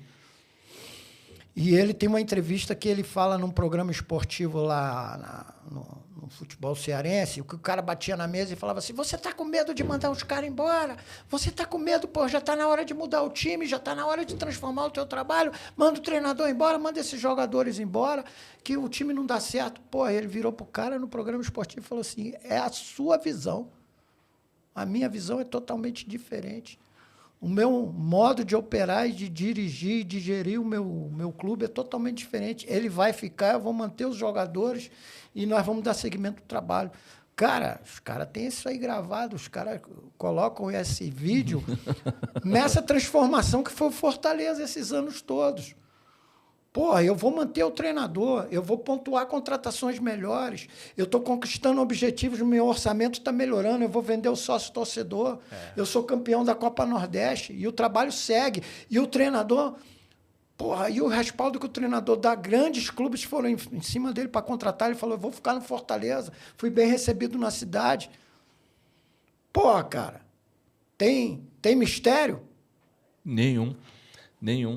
Você acha que o treinador brasileiro, que essa cultura aí, igual o Abel mesmo cita isso, de falar que futebol brasileiro, eu vou para lá, fico 3 meses, perde 3 jogos, vou embora. Esse imediatismo de dirigentes, que eu acho que são dirigentes que não têm uma base boa, os próprios torcedores, essa pressão toda que existe, de repente o cara assume, tem 2, 3, 4, 5 resultados ruins, não dá sequência no trabalho dele. Você acha que isso atrapalha os treinadores brasileiros? Evidente. E, inclusive, eu vou mais longe, Marcão. Eu acho que o treinador estrangeiro tem uma tolerância maior do que o treinador brasileiro. Eu acho que os treinadores brasileiros, a paciência com eles é mais curta. Você acha que é por causa do contrato, o valor que se pagam aos treinadores estrangeiros, ou por causa de o cara ser estrangeiro e ter outra filosofia? Olha, eu vou dizer uma coisa para ti. Vou dizer para você. Eu acredito assim que umas coisas que as pessoas... futebol é cheio de paradigmas. Eu tenho 61 anos de idade. Eu já fiz muita coisa no futebol. E as pessoas, muitas pessoas, deixaram de me convidar para suas fileiras de trabalho, porque eu publico muito, porque eu debato alguns assuntos que as pessoas mantêm en passant. Deixa para lá, não vamos tocar no assunto. Muitas vezes eu já perdi trabalhos porque eu publico e porque eu dou alguns tipos de declarações. Sim. Já me falaram isso, eu já sei sobre isso. Então, eu vou dizer sinceramente para ti, cara, existe, em relação ao treinador estrangeiro e ao treinador nacional, uma coisa muito importante que as pessoas não falam. Porra, o mercado do treinador estrangeiro, ele abriu. E existe profissionais que indicam treinadores estrangeiros porque virou uma grande oportunidade de fazer representação daquele profissional, pô. Os empresários oferecem treinadores, pô. As comissões são grandes. Pessoas que trabalham honestamente, que são representantes desses profissionais, indicam esses profissionais, estão buscando muito treinador estrangeiro, como já buscaram muito treinador brasileiro. Mas abriu-se uma porta no mercado em que o treinador estrangeiro não vem para cá sem uma rescisão de contrato estipulada. É isso mesmo. Agentes intermediam essas rescisões. Muita gente está ganhando dinheiro com essa questão, porque é uma questão que dá resultado, vide Jorge Jesus, Abel e outros grandes profissionais como o Vojvoda. Existem trabalhos irrelevantes que já passaram pelo Brasil que ninguém toca. Mas existe gente que já foi pesquisar quantos treinadores estrangeiros deu certo e quantos deram errado. É um mercado, pô. Eu não sou contra o treinador estrangeiro. Eu sou contra a desvalorização do treinador brasileiro. Eu acho que o intercâmbio e a chegada dos estrangeiros tirou o treinador brasileiro da zona de conforto. Caio, mas você não acha que a gente não reciclou? Fala um bom brasileiro hoje. Eu posso te falar o Jardine, que está no México, bicampeão mexicano. Posso te falar o Barbieri, que não fez um trabalho bom no Vasco, mas fez um excelente trabalho no Bragantino. E eu gosto desse cara que saiu de São Paulo. Como é que é o nome dele? O menino? São Paulo mandou embora? O Carpini. Eu gosto dele. É um cara de uma geração nova, mas que ainda não teve tempo de fazer um grande trabalho. Ele é um bom treinador. Fez um grande trabalho no Água Santa, no Campeonato Brasileiro. Isso. São técnicos promissores. Né? Assim, eu não vejo assim um Carpini não está assim a nível de resultado parecido com o que o Barbieri já conseguiu e com o Jardine conseguiu, por exemplo. Sim. Porque o Jardine é campeão olímpico, pô, é bicampeão no México. Né? Fez um trabalho na categoria de base do São Paulo fantástico. Eu estou falando desses aí, mas existem mais. Tem um monte. Entendeu? Então, assim, o que eu acho importante é a não desvalorização do trabalho do treinador brasileiro. E a concorrência ela é aberta. Porque se existe na CBF Acadêmica a série A, B e C. C, escolinha, a licença A, B e C. Licença C, escolinha, licença B, categoria de base, e licença A, todos os clubes profissionais de todas as séries do futebol brasileiro. E existe a licença Pro. O que é a licença Pro? A licença para trabalhar no estrangeiro. Sim. Para trabalhar fora do Brasil. Pô, se a gente está se formando, estudando para se qualificar para trabalhar fora do Brasil, é porque a gente quer entrar no mercado de alguém que está trabalhando lá fora. Por que ninguém pode entrar no nosso mercado aqui e trabalhar no nosso mercado? Claro que pode. Eu não fico contente com o silêncio dos bons, tá? E com a desvalorização do treinador brasileiro. O que é o silêncio dos bons? Pô, nego desvalorizar o trabalho dos treinadores brasileiros e nenhum treinador de ponta se manifestar, pô. Pô, não pode, cara. Bom, galera, isso é chato. A gente está entrando na parte final do nosso podcast Raízes, com o nosso convidado, Caé Cunha. Caé, foi um prazer imenso te receber aqui. Eu acho que eu ganhei um amigo para a vida. Aprendi muito com você hoje, antes mesmo de começar o podcast, naquele bate-papo que nós tivemos. Conheci mais dos bastidores do futebol. É alguma coisa que eu já vinha pensando que acontecesse e realmente você me posicionou como são os bastidores do futebol, como que é cada coisa. Fico muito grato por esse aprendizado, tá? E muito obrigado pela sua participação. Vladimir, muito obrigado pela sua participação junto comigo de novo, meu irmão. Tamo junto. Caio, você é essencial nesse programa. Cara, foi sensacional. Não fugiu nada quando eu te conheci hoje. Que você entrou aqui, eu falei, cara, eu vou aprender demais. Gostaria que a gente pudesse ficar aqui mais 6 horas falando. Pô, é bom demais. Porque a gente ia ter resenha para falar todas essas horas. Obrigado demais, foi sensacional. Sensacional te conhecer, ouvir a tua história, ouvir toda essa experiência que você tem do futebol, cara. De coração. Doentes Verdes te agradece imensamente. Muito obrigado, viu, meu? Eu que agradeço, cara. Eu agradeço porque eu vi muita organização e muita ideia profissional nesse trabalho que vocês estão propondo a fazer. O fato de vocês terem me passado um roteiro de uma ideia do que a gente ia falar é diferente, tá? Fiquem com essa informação que eu tenho feito vários, mas assim como que vocês se propuseram a fazer comigo, ainda não tinha participado, né? Então, assim, foi legal porque eu tenho uma história dentro do futebol, uma vivência, uma experiência, mas eu tive que pesquisar algumas coisas para refrescar minha memória. Por exemplo, eu vi a Copa de 74 com 10 anos, 11 anos. Né? Eu me lembro demais. Eu me lembro do Palmeiras de 72 e 73, né? O Internacional de 75 e 76, a máquina do Fluminense de Rivelino, Paulo César, Caju, Kleber, Doval, Mário Sérgio, Manfrini. Né? Assim, eu cresci vendo isso. Flamengo do Zico. Flamengo do Zico, né? Campeão mundial em 81. Então, vários assim, times bons, né, meu? Vários. São Paulo do Pedro Rocha, Lógico. Santos do Pelé, meu. Pô, então, assim... Guarani do Zenon. Pô, você... Guarani de 1978, do Carlos Alberto Silva, que me promoveu lá para ser... Pô, o Renato, que eu conheci pessoalmente. Teu amigo, o Zenon, né? 2016, Renato, Zenon, Careca, quando eu estava no Guarani em 2016. Sensacional. Então, o universo do futebol, ele me dá muita experiência.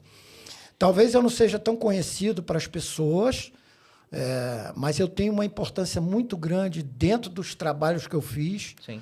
como treinador e como auxiliar técnico. Principalmente, os meus melhores resultados são como auxiliar técnico, né? Eu tenho uma história como auxiliar técnico, as pessoas me conhecem como auxiliar técnico, eu tenho conquistas como auxiliar técnico. Não deixei de ser treinador. Existe uma ideia de continuar a carreira como treinador, mas eu prefiro, no momento, estar trabalhando como auxiliar técnico, porque eu tenho um mercado maior. Sim. Eu tenho a necessidade de voltar à Série A, à Série B, à Série C do futebol brasileiro. E eu acredito que a minha principal virtude e a importância que eu tenho maior no futebol como eu digo para os meus jogadores, para as pessoas, a transformar a minha vida e a vida do meu companheiro de trabalho. Eu acho que essa é a minha missão. Quando eu entrei no futebol, quando eu voltei ao futebol profissional, eu queria ser um grande treinador, talvez um treinador consagrado do futebol brasileiro, talvez um treinador que trabalhasse no exterior, mas eu percebi ao longo dos anos que eu nasci para transformar. Eu quero transformar a minha vida e a vida das pessoas que trabalham comigo. E eu acho que isso aí é a minha característica principal. E você está de parabéns. Eu agradeço muito pelo convite e quero dizer para as pessoas, a verdade ela não está comigo. A única verdade de tudo que eu falei agora, ela não é só minha. O futebol não é uma ciência exata e existem várias verdades. O mais importante é que, dentro das minhas vivências e a experiência que eu tenho argumentos para defender as coisas que eu penso. Maravilhoso isso que você falou. E o Caé, ele ganhou do Rogério Ceni na final do Campeonato Cearense de 1-0. Vamos grifar bem quando isso aí. o Chamusca estava impossibilitado de treinar, ele era o técnico de campo. E ele ganhou do Rogério Ceni, cara. Isso é a coisa mais linda do mundo. Parabéns, Caé. Caé, muito obrigado. Parabéns. Viu, meu? Pessoal, obrigado mesmo, meu. ativem o sininho. Deixe seus likes. Se inscreva no canal, passa para todo mundo, passa para geral, faz os Paranauê aí. Muito obrigado para vocês, uma ótima tarde. Obrigado de novo, Caé. Valeu, rapaziada. Até logo, Valeu, tchau, obrigado, tchau, meu. Tchau. Valeu.